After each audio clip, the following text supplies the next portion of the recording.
வணக்கம் அன்பு நண்பர்களே, இன்றைய ஆயுதெழுத்து நிகழ்ச்சிக்கு உங்கள் அனைவரும் அன்போடு வரவேற்கிறேன். மத்திய நிதியமைச்சர் அருண் ஜேட்லி மோர் ரிஃபார்ம்ஸ் ஆர் அண்டர் வே, நிறைய சீர்திருத்தங்கள் இன்னும் செய்ய வேண்டி காத்திருக்கின்றன என்று சொல்கிறார். முதலில் மிக அடிப்படையான ஒரு கேள்வி எழுகிறது. சீர்திருத்தம் என்று இந்த அரசுகள், முந்தைய காங்கிரஸ் அரசாக இருந்தாலும் சரி, தற்போதைய பாஜக அரசாக இருந்தாலும் சரி, சீர்திருத்தம் என்று அவர்கள் எதை குறிப்பிடுகிறார் என்ற பிரதானமான கேள்வி எழுகிறது. அவர்களுடைய பார்வையில் இருக்கக்கூடிய இந்த சீர்திருத்தம் உண்மையிலேயே மானிய குறைப்பு மற்றும் தனியார் மயமாக்கல் மட்டும்தானா? இதனுடைய விளைவு நடுத்தர சாமானிய ஏழைகளை பாதிக்கக்கூடியதா, பெரும் முதலாளிகள் பக்கம் சாயக்கூடியதா, அல்லது ஒவ்வொரு தனி மனிதனுக்கும் கடன் சுமையை ஏற்றிக்கொண்டே செல்லாமல் நாம் சொந்த காலில் நிற்பதற்கு இந்த மானிய குறைப்பு என்பது அவசியமா? இப்படி இருவேறு கருத்துக்கள் இருக்கின்றன. இதை பற்றி தான் இன்றைய ஆயுதத்தில் விவாதிக்க இருக்கிறோம். மானிய குறைப்பு திட்டம் அவசியமா, ஆபத்தா? இதற்கு முன்னால் நமது சிறப்பு செய்தியாளர் சலீம் சொல்லக்கூடிய தகவல் என்ன, இப்போது பார்க்கலாம். உலகத்தில் எந்த நாட்டை எடுத்துக்கிட்டாலும் ஏழைகளும் இருப்பார்கள், பணக்காரர்களும் இருப்பார்கள். ஒரு அரசாங்கத்தினுடைய கடமை என்ன அப்படின்னா, பணக்காரர்கள் பணத்தை கொடுத்து வாங்கிடுவாங்க.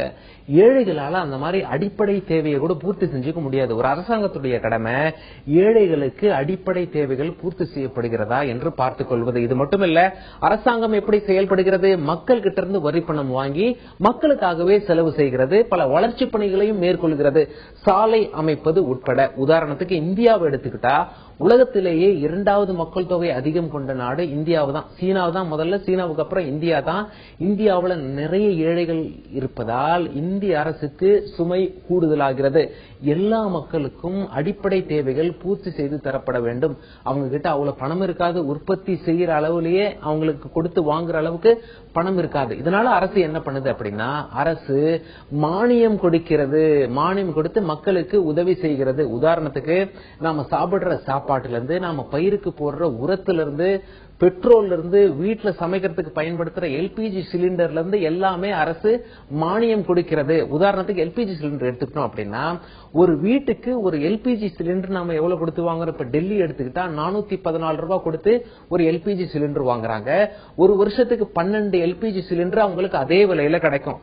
12க்கு மேல தேவைப்பட்டா ஒரு சிலிண்டருக்கு 880 ரூபாய் கொடுத்து வாங்குறாங்க. அதே சிலிண்டர் நம்ம ஊர்ல சுமார் 430 ரூபாய் வீட்டுல எல்பிஜி சிலிண்டர் போட்டு வாங்கிப்பாங்க. பில்லிங் ரேட்டு சுமார் 407 ரூபாவாக இருக்கும். ஒருவேளை 12 சிலிண்டருக்கு மேல நம்ம பயன்படுத்தினா டபுள் ரேட் கொடுத்து வாங்க வேண்டியிருக்கும், இரட்டிப்பா நாம கொடுக்க வேண்டியிருக்கும். 885 ரூபாய் போல வாங்கிப்பாங்க. இந்த 880 885 ரூபாய் தான் உண்மையான விலை. ஆனா அரசு நமக்கு பாதி விலையில கொடுக்குது. 12 சிலிண்டர் இந்த ரேட்டுக்கே கொடுக்குது. இப்படி அரசு மானியத்துல நிறைய செலவு செய்கிறது.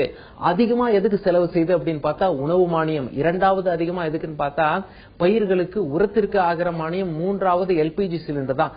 நிதியமைச்சர் என்ன சொல்லியிருக்காரு அப்படின்னா, இந்த எல்பிஜி சிலிண்டரை பொறுத்தவரை குடிசையில் வசிப்பவர்களுக்கும் அதே விலைதான், கோபுரத்தில் வசிப்பவர்களுக்கும் அதே விலைதான். எதற்கு ஒரே விலைக்கு 2 பேருக்கும் கொடுக்கணும்? சுருக்கமா அவர் என்ன சொல்லிட்டார், அவரையே ஒரு உதாரணமா சொல்றார். என்னை போன்ற செல்வந்தர்களுக்கு எதற்கு மானியம் இந்திய அரசு கொடுக்க வேண்டும்? அதனால உண்மையிலே யார் ஏழை மக்களுக்கோ அவங்களுக்கு தான் மானியம் சென்று அடைய வேண்டும். எல்பிஜியை பொறுத்த வரைக்கும் ஏழை பணக்காரன் என்ற பாகுபாடு கிடையாது. எல்லாருக்குமே முதல் 12 சிலிண்டர் 414 ரூபாயில கிடைச்சிருது டெல்லியில. தமிழகத்துல கொஞ்சம் விலை மாற்றம் இருக்கலாம். இப்படி இருக்கும் பட்சத்தில் இந்திய அரசுக்கு தேவையில்லாமல் செலவு தான். ஏற்கனவே இந்தியா கடத்துல தான் ஓடிட்டு இருக்கு. இப்படி இருக்கும் பொழுது எதற்கு மானியம் இந்த மாதிரி வீணாகிறது? இதை தடுத்து நிறுத்த அரசு எல்லா நடவடிக்கையும் எடுப்போம் அப்படின்னு சொல்லியிருக்காரு. இன்னும் 3 மாசத்துல மத்திய பட்ஜெட்டை தாக்கல் செய்யப்படும். நிச்சயமாக நிறைய மாற்றங்கள் நாம எதிர்பார்க்கலாம். அந்த விஷயத்துல இந்த மானியம் சம்பந்தம் பத்தியும் நிச்சயமா பேசுவாங்க. இந்த விஷயமும் பூதாகரமாக வெடிக்கும் என்று எதிர்பார்க்கப்படுகிறது. நிதியமைச்சர் இந்த மாதிரி பேசியிருப்பதனாலையும் மானியம் உண்மையிலேயே மானியம் குறைப்பு அவசியமா அவசியம் இல்லையா என்ற குழப்பம் மக்களிடையே எழுந்திருப்பதனாலையும் இந்த விவாதம் எழுந்துள்ளது. மானிய குறைப்பு மட்டுமின்றி தனியார் மயமாக்கலும் கூட அவசியமா அல்லது ஆபத்தா என்ற போக்கை என்ற கேள்வி எழுப்பியிருக்கிறது. இதை பற்றி தான் இன்றைய ஆயுதெழுத்து நிகழ்ச்சியில் விவாதிக்க இருக்கிறோம். நிகழ்ச்சி இந்த பகுதியில் நம்முடைய பாஜகவுடைய மாநில செயலாளர் திரு KT ராகவன் அவர்கள் முறை இணைந்திருக்கார். அதேபோல மார்க்சிஸ்ட் கட்சி மூத்த பிரமுகர் திரு கனகராஜ் அவர்கள் முறை இணைந்திருக்கார். அதேபோல பொருளாதார வல்லுநர் திரு புகழேந்தி அவர்கள் முறை இணைந்திருக்கார். நாம் தமிழர் இயக்கத்தைச் சேர்ந்த திரு ஐயநாதன் அவர்கள் முறை இணைந்திருக்கார். உங்க 4 பேரும் இந்த நிகழ்ச்சிக்கு வரவேற்க நண்பர்களே. நான் முதல்ல பொருளாதார வல்லுநர் இருக்கக்கூடிய திரு புகழேந்தி இருந்து ஆரம்பிக்க விரும்புகிறேன். தனியார் மயமாக்கல் மற்றும் மானிய குறைப்பு இந்த ரெண்டுமே பாஜக எப்ப ஆட்சிக்கு வந்தாலும் ரொம்ப தீவிரமாவே கொண்டு போயிட்டு இருக்காங்க. கடந்த இந்திய வாஜ்பாய் பீரியட்லயும் நம்ம பார்த்திருக்கோம். 6 ஆண்டுகள் தனியா தனியார் மயமாக்கலுக்கு ஒரு துறை அமைச்சரே வச்சு நம்ம பண்ணாங்க. இந்த முறையும் அதுல முனைப்பா இருக்கிறாங்க. அதை எந்த தயக்கமும் இல்லாம பகிரங்கமாவும் சொல்றாங்க. இது ஒரு எக்கனாமிஸ்டா, ஒரு பொருளாதார வல்லுநரா உங்களுடைய பார்வையில இது நல்ல பாதையை நோக்கி போகக்கூடிய விஷயம் பாக்குறீங்களா, இல்லாட்டி ஒரு ஆபத்தான பாதையில கொண்டு போய் சேர்க்கணும்னு நினைக்கிறீங்க? தனியார் மயமாக்குதல் அப்படிங்கிறது எந்த துறைகளை தனியார் மயமாக்குங்கிறது தான் முக்கியமான விஷயம். சில பாதுகாப்பு சம்பந்தப்பட்ட துறைகளை கண்ட்ரோல் இருக்கிறது பெட்டர். எல்லாத்தையும் திறந்து விடுறது நாட்டோட பொருளாதாரத்துக்கு சீர்குலை உண்டாக்கலாம். அதனால நம்ம எது அரசாங்கம் செய்யக்கூடாதோ அதுகளை தனியார் மயமாக்குதல் தவறு கிடையாது. ரெண்டாவது, மானிய குறைப்பு பத்தி பேசும்போது இது கண்டிப்பா முதல்ல ஒரு நம்ம டிவியில நண்பர் பேசும்போது ஏழைகள் அப்படின்னு ஒரு வார்த்தை யூஸ் பண்ணார். அதே சமயம் நமது நிதியமைச்சர் சொல்லும் போது என்னை போன்றவர்களுக்கு ஏன் இவ்வளவு சுரங்க. இன்னைக்கு பாத்தீங்கன்னா ஒரு சின்ன ஒரு சென்சஸ் கணக்கு எடுத்து பார்த்தேன். தமிழகத்துல 1,97,00,000 ரேஷன் கார்டு இருக்கு. அதுல 60,827 பேர் மட்டும்தான் எனக்கு எந்த பொருளும் தேவையில்லை, எனக்கு பண வசதி இருக்குதுன்னு சொல்லியிருக்காங்க. 1,67,00,000 பேர் பாத்தீங்கன்னா குடும்பங்கள் பல வகையான பொருட்களை வாங்கக்கூடியது இருக்கு. எப்பயும் ஒரு கேள்வி வரும், அப்ப தமிழகத்துல இவ்வளவு பேர் வறுமை கோட்டு கீழே இருக்காங்களா? அப்ப இந்த மானியங்கள் முறையாக தேவைப்படுவர்களுக்கு போகிறதா? ஏழைகள் சொன்ன ஏழைகளுக்கு போறதா ஒரு பெரிய கேள்விக்குறி. இது மட்டுமல்ல, இந்தியா முழுவதும் வச்சுக்கிட்டோம்னா 1.5 கோடி குடும்பங்கள், 1,90,00,000. நீங்க 60,000 போக வச்சுக்கிட்டீங்களா? நம்ம 130 தான் வரும். 1.5 கோடி குடும்பம் வச்சுக்கிடுவோம். உங்க பாருங்க, 1.5 கோடி குடும்பங்கள்ட்ட குடும்ப அட்டை இருக்கு, ரேஷன் கார்டு இருக்கு. ஒரு குடும்பத்துக்கு சராசரியா 4 பேர் வச்சுக்கிட்டோம்னா 6 கோடி பேர் இருக்கணும். 7.5 கோடி பேர் நம்ம ஊர்ல இருக்கிறாங்க.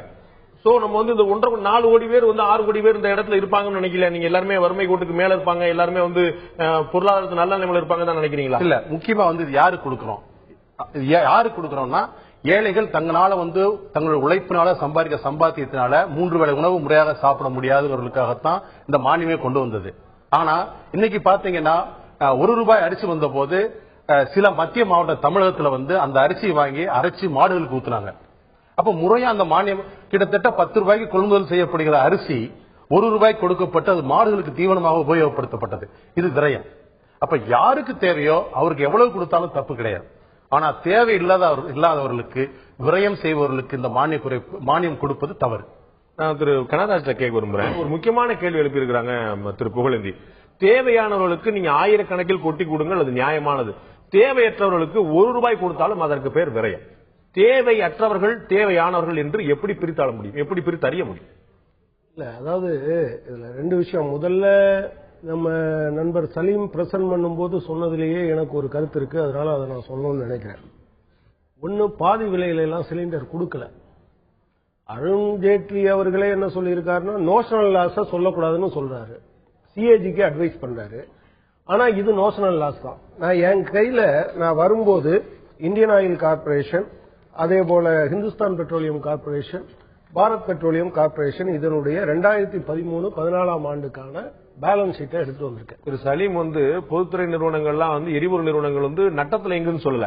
சிலிண்டர் விலை இல்ல, நம்ம ₹850 விலை ₹430 வாங்கிட்டு என்ன ₹850 விலைன்னு எப்படி பிக்ஸ் பண்ண? அவங்க நிர்ணயிக்கிற விலை ₹850, நாம வாங்குற விலை ₹430. மிச்சம் ₹450 அரசாங்கம். நீங்க அது ₹5000 பிக்ஸ் பண்ணீங்கன்னா நீங்க ரொம்ப அதிகமா சப்சிடி கொடுக்கறதா நீங்க வைக்கலாம். ப்ராப்ளம் என்னன்னா பெட்ரோலுக்கு டீசல் கொடுத்து, பெட்ரோலுக்கு மானியம் கொடுத்து, டீசலுக்கு மானியம் கொடுத்து, மண்ணெண்ணெய்க்கு மானியம் கொடுத்து, கேசோலினுக்கு மானியம் கொடுத்து, கேஸுக்கு மானியம் கொடுத்து, IOC, Bharat petroleum, Hindustan petroleum 3 சேர்ந்து 12,805 கோடி ரூபாய் இந்த ஆண்டில் லாபம் ஈட்டி இருக்கிறார்கள். உங்களுக்கு தெரியும் என்னோட அதிகமா, ஒருவேளை மத்திய அரசு இந்த மானியம் கொடுக்கலன்னு இதே லாபத்தை மத்திய அரசு லாபம் மானியம் எதுவும் கொடுக்கல, நான் தான் சொல்ல வரேன். இது போக அவங்க மத்திய அரசாங்கத்துக்கு டிவிடெண்டா கொடுத்த தொகை இந்த 3 நிறுவனங்களும் சேர்த்து 1,66,189 கோடி ரூபாய். அதுதான் நான் கேக்குறேன். இந்த சராசரியா சிலிண்டருக்கு பாதிக்கு பாதி காசு மத்திய அரசு கொடுக்கல அப்படின்னா இவங்களால இந்த லாபத்தை ஈட்டிருக்க முடியும் நினைக்கிறீங்க? அதான் நான் சொல்றேன். நீங்க ஒட்டுமொத்தமா இவங்க கொடுக்கிற சப்சிடின்னு எவ்வளவு சொல்றாங்க அதுவும் அவர் சொன்னாரு. நிறைய சப்சிடி இவங்களுக்கு தான் கொடுக்கறாங்க. ஒட்டுமொத்தத்தில் 2 லட்சம் கோடிக்கு பக்கத்தில் தான் 2.6 லட்சம் கோடி கொடுத்திருக்காங்க. 3மே சேர்ந்து, உணவாகட்டும், உரமாகட்டும், எரிபொருள் ஆகட்டும் 3 சேர்ந்து ஆண்டுதோறும். ஆனா என்ன பேசப்பட மாட்டேன்னதுன்னா, நீங்க அடுத்த நீ எங்க வரீங்க தெரியல, அதை பத்தி பேசுவோம். நான் கேட்கறது நீங்க சொன்ன கணக்கு வந்துருங்க. சிலிண்டர் இவ்வளவு லாபம் சம்பாதிக்கிறாங்கன்னு சொன்னீங்கல்ல, இந்தியன் ஆயிலோ பாரத் கேஸ் சம்பாதிக்கிறாங்க. இந்த லாபம் எப்படி வருதுன்னு கேட்கிறேன். மத்திய அரசு மானியம் கொடுப்பதனால் வருது. அதனால மத்திய அரசுக்கு பொருளாதார சுமை வருது. இல்ல கிடையாது. மத்திய அரசு மானியம் என்று பெட்ரோலியம் அவங்க பெட்ரோலிய அமைச்சகத்தினுடைய இதுல என்ன விலை போடுறோம் அப்படின்னு சொல்லி அவங்க ஒரு லிஸ்ட் போடுறாங்க. அதுல மத்திய அரசாங்கம் கொடுக்கிற சப்சிடி பை சென்ட்ரல் கவர்மெண்ட் அவங்க கொடுக்கிற சப்சிடி என்பது எவ்வளவு கொடுக்கறாங்கன்னா வெறும் 22 ரூபாய் 58 பைசா கொடுக்கறாங்க. எல்பிஜிக்கு ஒரு சிலிண்டருக்கு அவங்க கொடுக்கிற பைசா வந்து 22 ரூபாய் 58 பைசா. இது பெட்ரோலியம் மினிஸ்ட்ரி ஆசான் 1 செப்டம்பர் 2014. நீங்க சொல்றது மானியமா சொல்றீங்க? நான் மானியத்தை தான் சொல்றேன். இது பெட்ரோலியம் மினிஸ்ட்ரியினுடைய வெப்சைட்ல இருக்கக்கூடியது. ஒரு சிலிண்டர்ல எந்தெந்த காசு எவ்வளவு கூடுது என்று வைத்திருக்கிறார்கள். நீங்க பெட்ரோலியத்திலேயே ஒரு பொருள் கூடுதுன்னு சொல்றீங்களா மானியம் சொல்றீங்களா? எனக்கு ஒரு சந்தேகம் இருக்குது. மானியம் அவங்க போட்டிருக்கிறது subsidy by central government rupees per cylinder 22 ரூபாய் 58 பைசா less under recovery to oil marketing companies 427 ரூபாய்ன்னு சொல்றாங்க. நீங்க ஆயில் மார்க்கெட்டிங் கம்பெனி இதுக்கு கொடுத்து அதுக்கு கொடுத்து அது கொடுத்து எல்லாத்துக்கும் சப்சிடி கொடுத்த பிறகு அது எப்படி லாபத்திலும் ஒரு 1,68,000 கோடி அரசாங்கத்துக்கு டிவிடெண்டாகவும் டாக்ஸ் ஆகவும் கொடுக்க முடியும்? அது சாத்தியமே கிடையாது. இந்த அண்டர் ரெக்கவரி அவங்க லாஸ் சொல்றது அண்டர் ரெக்கவரி அப்படின்னு சொல்றாங்க.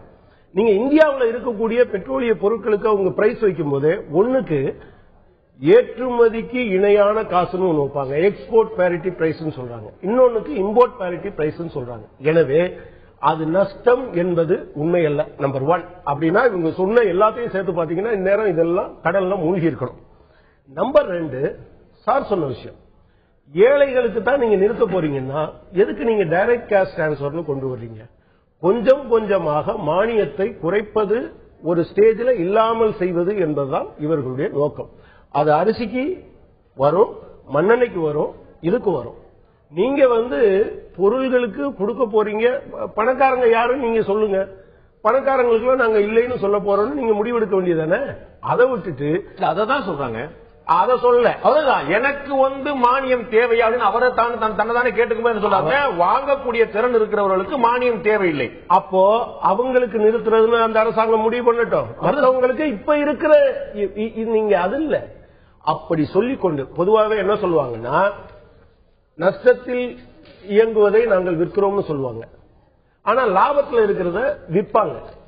பொது புத்தி எப்படி கட்டமைக்கப்படும்னா நஷ்டத்தில் இயங்குவது விற்கப்படுகிறது என்று பொது புத்தி கட்டமைக்கப்படும். இதுவரை இருந்ததுல ஏதாவது ஒண்ணு நஷ்டத்தில் இருக்கிறத வித்திருக்காங்கன்னு சொல்லுங்க. அது மாதிரி எனக்கு எதுக்கு சிலிண்டர்னு இவர் கேட்பாரு. ஆனா அடிப்படையில் எல்லாத்துக்கும் சிலிண்டர் நாங்க தர மாட்டோம், நீங்க வாங்கிட்டு காசு உங்களுக்கு பின்னால தரேன்னு சொல்றாங்க. அதுல ஒன்ன சொல்லிட்டாங்க, ஒரு சிலிண்டருக்கு 20 ரூபாய்க்கு மேல நாங்க மானியத்தை எதிர்காலத்தில் கொடுக்க போவது இல்லை. ஒரு கிலோவுக்கு. நீங்க அதனுடைய அர்த்தம் என்னன்னு சொன்னா இனிமேல் பெட்ரோலிய பொருட்களுடைய விலை கூடினாலும் இவங்க இந்த 20 ரூபாயை தாண்டி கொஞ்ச நாளைக்கு கொடுக்க மாட்டாங்க. தென் தே வில் பேஸ் அவுட். இன்னொரு விஷயம் நான் என்ன சொல்ல விரும்புறேன்னா இப்ப பேசுற இந்த அருண்ஜேட்லி அவர்கள் கடந்த காலத்துல பிரகாஷ் ஜவடேகரும் திரு இப்போ சட்ட அமைச்சர் இருந்து மாறி இருக்காரு ரவிசங்கர் பிரசாத் அவர்களும் இதே மாதிரி டைரக்ட் கேஷ் டிரான்ஸ்பர் 2010-12 ப்ரொபோஸ் பண்ண பொறுத்து ரொம்ப ஸ்ட்ராங்கா அதை அப்போஸ் பண்ணிருக்காங்க. அதற்கான காரணங்கள் அரசியல் காரணம் கூட ஆயிரம் இருக்கலாம். திரு கனடா சொன்ன போல முக்கியமான விஷயம் நம்ம கவனிக்க வேண்டியிருக்கு. 2.6 லட்சம் கோடி உணவு, உரம் மற்றும் எரிபொருளுக்காக மட்டும் ஆண்டுதோறும் மானியம் கொடுக்கப்படுகிறது. இது ஒரு மிகப்பெரிய சுமையை மத்திய அரசுக்கு ஏற்படுத்தி என்று சொல்கிறார்கள். அதே போல கார்பரேட் நிறுவனங்கள் என்று அழைக்கப்படக்கூடிய பெரும் முதலாளிகளிடமிருந்து ஆண்டுதோறும் வசூலிக்கப்படாமல் அல்லது சலுகையாக கொடுக்கப்படக்கூடிய தொகை 5.5 லட்சம் கோடி. ஆண்டுதோறும் 5.5 லட்சம் கோடி. அந்த தொகையில் பாதி வசூலித்தால் கூட இந்த மானியத்தை தடையில்லாமல் கொடுக்க முடியும். மத்திய அரசு தயங்குவது ஏன்? நான் திரு ஐயநாதன் கேட்க விரும்புறேன். ஒரு 2 பார்வை பார்த்தோம். நம்ம ஒருத்தர் இது யாருக்கு அப்படிங்கிற பொறுத்து மானியங்கள் அப்படிங்கறத பார்க்கணும் சொன்னாங்க. இன்னொருத்தர் சொன்னாங்க இது இழப்பு அப்படிங்கறதே ஒரு கண்துடைப்பான விஷயம் தான். நம்ம முழுக்க முழுக்க அவர்களால் சொல்லி வருவாய் வந்திருக்க வேண்டியதுன்னு சொல்லிட்டு ஒரு தனி ஆதாய கணக்கு காட்டிட்டு இருக்காங்க. எண்ணெய் நிறுவனங்களுக்கு கூட அது இழப்பு இல்லைன்னு சொல்லிட்டு உங்களுடைய பார்வையில் பார்க்கும்போது நம்ம நிச்சயமா ஒரு பொதுவான பார்வையில் எடுத்துருப்பாங்க. பணக்காரங்களுக்கு மானியம் தேவையில்லை, ஏழைகளுக்கு மானியம் தேவை. இது சாமானிய மக்களுடைய ஏற்றுக்கொள்ளக்கூடிய வாதம். அது உங்களுக்கு என்ன முரண்பாடு? திரு அருண்ஜேட்லி சொல்லும் போது சொல்றார் என்னை போன்றவர்களுக்கு இந்த மானியம் தேவையா என்பதுதான் எனக்குள்ளே எழக்கூடிய கேள்வின்றார். இதை நீங்க எப்படி மறுக்க போறீங்க? நம்ம முதல்ல ஒரு அடிப்படையான கேள்விக்கு வருவோம். ஆட்சி செய்ய வந்திருக்கிறீங்க, எந்த அடிப்படையில் வந்திருக்கீங்க? மக்கள் வாக்களிச்சிருக்காங்க. இந்த நாட்டினுடைய வளத்தையும் இந்த நாட்டு மக்கள் கொடுத்த வரிப்பணத்தையும் வச்சு நீங்க ஆட்சி செய்றீங்க. ஒரு பொருளுக்கு வந்துட்டு அதிகமான விலை வருது, மக்களினுடைய நிலை, பணவீக்கம் போன்றவற்றை கருத்தில் கொண்டு நீங்க மானியத்தை கொடுக்கறீங்க. எங்கிருந்து கொடுக்கறீங்க? இதே வரிப்பணம், இதே வளத்திலிருந்து வரக்கூடிய வருவாய், இதைத்தானே நீங்க பட்ஜெட்ல காட்டுறீங்க. அப்புறம் ஏதோ நீங்க பெரிய ஒரு தியாகம் செய்யற மாதிரியும் மக்களுக்கு நிறைய கொடுக்கற மாதிரியும் நீங்க ஒரு உருவகத்தை போடுறீங்களா? இது என்னது? உங்களுக்கு ஒரு விடயத்துல சொல்லிட்டாரு. நான் சொல்ல மக்களுக்கு வந்து நீங்க மானியம் கொடுத்துருங்க. ஆமா, மானியம் வந்து மத்திய அரசாங்கம் கொடுத்துருது. ஆமா, மோடி கையில இருந்தோ அருண் ஜேட்லி கையில இருந்து வரப்போறது திரும்ப நம்ம கையில இருந்து வரப்போகுது. அதுவும் நமக்கு சுமை தானே. இந்த சுமை எதுக்குன்ற நீங்க எப்படி இதை சுமைன்னு சொல்லுவீங்க? நீங்க எப்படி சுமைன்னு சொல்லுவீங்க? நீங்க நாங்க தான் இப்ப குடுக்கறீங்களா? இப்ப குடுக்கறீங்களா? நீங்க அரசுக்கு சுமைன்னு தானே சொல்றீங்க. கொடுக்காத நடத்தீங்கன்னா அது யாருக்கு சுமையாகும்? எப்படி சுத்தினாலும் மக்களுக்கு தான் சுமையாகும். அதுதான் சொல்ல அரசுங்கிறது யார் தனி ஒரு ஆளா? இல்ல, இவங்க அப்படிதான் சொல்றாங்க. இந்த அரசுக்கு மானியம் உயர்ந்து கொண்டே போனால், அரசுக்கு உயர்ந்து கொண்டே போனால்னா இது வரைக்கும் உயர்ந்தது நீ எங்க இருந்து கொடுத்த? மக்கள்கிட்ட மக்கள்கிட்ட இருந்து வளர்த்தி வெளியில இருந்து கடன் வாங்கி கொடுத்திருக்கேன். வெளியில இருந்து நீங்க கடன் வாங்குறீங்க. அதுக்கெல்லாம் வந்துட்டு 1008 காரணங்கள் இருக்கு. அந்த விஷயத்துக்கு வர வேண்டாம். நீ இப்ப மானியம் கொடுக்கறிய, நீ பட்ஜெட் போட்டிய, இந்த பட்ஜெட்ல காட்டின இந்த தலைகள் வருவாய் தலைகள்ல இருந்து கொடுத்திய, இது மக்கள் கிட்ட இருந்தும் தொழில் கிட்ட இருந்துட்டும் விற்பனை வரியில இருந்தும் கார்பரேட் வரியில இருந்தும் வசூல் பண்ணதை வச்சுதானே நீ கொடுக்குற. ஆமா, அப்படிதானே கொடுக்குற. அப்ப இந்த சுமையை ஏற்கனவே சுமக்கிறது நாங்க தானே. அப்ப இது என்ன ஒண்ணு, இதனால வந்துட்டு எங்களுக்கு சுமைன்னு நீ ஏன் சொல்ற? இப்ப சுமக்கிறது யாருங்க? அண்டர் ரெக்கவரின்னு சொல்றீங்க. இது சுமக்கிறது யாரு? ஆயில் நிறுவனங்கள்னா எங்க இருந்து வருது அவங்களுக்கு அந்த பணம்? நான் கன்சியூம் பண்றதுனால தானே வருது. எட்டா இன்கிரீஸ் பண்ணி மானியத்தை ஒரு மானியத்தை கம்ப்ளீட்டா டீசல்ல இல்லன்னு பண்ணிய யாரு கொடுத்தது? அந்த வலிய அருண் ஜேட்லி தாங்கினாரா? பணக்காரங்க தாங்கினாங்களா? இவர் சொல்ற மாதிரி தாங்குறோம், கன்சியூமர் தான் தாங்குறோம். மறுபடியும் கமர்சியலா இந்த நாட்டுல கொள்ளையடிக்கப்படுறதுக்கு கூட நாம தான் தாங்குறோம். ஒரு ஹோட்டல்ல போயிட்டு சாப்பிடும் போது கமர்சியல் சிலிண்டர் விலையேறி போச்சுன்னு ஃபுட்டுக்கு ₹1 ₹2 உயர்த்தினாங்களே, அப்ப யாரு பாதிக்கப்பட்டது? யாரு சேர்த்து கொடுத்துட்டு வந்தது? பேசாத நாம தான் பண்றோம். இது ஏதோ அரசுக்கு சுமை. ஏன் நீ இருக்கிற ஆட்சியில சேவை என்பது சேவை, இது சேவையின் ஒரு அங்கம். மானியத்தை நீ கொடுத்து உதவ வேண்டும். பொருளாதார கணக்கு என்பது மக்களினுடைய நலனின் அடிப்படையில் இருக்க வேண்டுமே தவிர கணக்கின் அடிப்படையில் இருக்கக்கூடாது. இல்ல, உங்களுக்கு நான் கேக்குறேன், உங்களால வந்து சிலிண்டர் வந்து அசல் தொகையில வாங்க முடியும், அருண் ஜேட்லியால வாங்க முடியும், என்னால வாங்க முடியும். நமக்கு அந்த மானியம் வேண்டாம்னு சொன்னா உங்களுக்கு எங்க உறுத்துன்னு கேக்குறேன். எனக்கு இருங்க, நான் சொல்றேன். வேலை இருந்ததுன்னா நான் 880 ரூபாய்க்கு வாங்குறேன். எனக்கு வேலை போயிடுச்சுன்னா இவங்க கொண்டு வந்த பொருளாதார கொள்கையில மறுபடியும் நான் அப்ளிகேஷன் பண்ணுமா? இந்த நாட்டுல எது நிரந்தரமா இருக்குதுன்னு நீங்க சொல்றீங்க. நீங்க அருண் ஜேட்லி வந்து லாயரு, பதவி போச்சுன்னா கூட அவருக்கு சம்பளம் வரும். அருண் ஜேட்லி போல இருக்கிறவங்க இந்த நாட்டு மக்கள் தொகை எவ்வளவு பேரு? உங்களுக்கு வந்து வருவாய் எடுப்பு வச்சுக்கலாம் இல்லையா? வருவாய் எப்படி நீங்க அடிப்படையா வைப்பீங்க? அது முடியல. இந்த நாட்டுல வருவாய்ன்றது வந்துட்டு முடிஞ்சு போச்சு. அரசு ஊழியரோட முடிஞ்சு போச்சு. தனியார் நிறுவனத்துல முடிச்சு பொறுத்த வரைக்கும் பாத்தீங்கன்னா எந்த நேரமும் நீ ஒருத்தர் ஊஸ் அவுட் பண்ணலாம். அப்ப நம்ம எப்படி உங்களுக்கு நிரந்தர வருவாய் இருந்தா நம்ம வந்து அசல் தொகையில வச்சுக்கிடுவோம். உங்களுக்கு வருவாய் போச்சுன்னா மானிய தொகையில வச்சுருவோம். உங்களுக்கு சமாதானம் எப்படி பண்ணுவீங்க? நீங்க அதை சொல்லுங்க. நீங்க இப்பவே என்ன சொல்றாரு? என்னால இதை ஐடென்டிஃபை பண்ண முடியல, என்னால அதை ஐடென்டிஃபை பண்ண முடியல அப்படின்னு சொல்றாருல. நீங்க அதான சொன்னாரு, அன்குவான்டிஃபைடு அண்ட் அன்ஐடென்டிஃபைடு அப்படின்றாரு. அந்த இடத்துக்கு நீ போ. மிஸ்யூஸ் எவ்வளவு ஆகுதுன்னு பாரு. சாதாரண மக்கள் டொமஸ்டிக் பயன்படுத்தக்கூடிய சிலிண்டர்கள் எல்லாம் கமர்சியலா பயன்படுத்திட்டு இருந்ததெல்லாம் தடுக்க முடியல. உங்களால தடுக்க தவறுனவங்க நீங்க.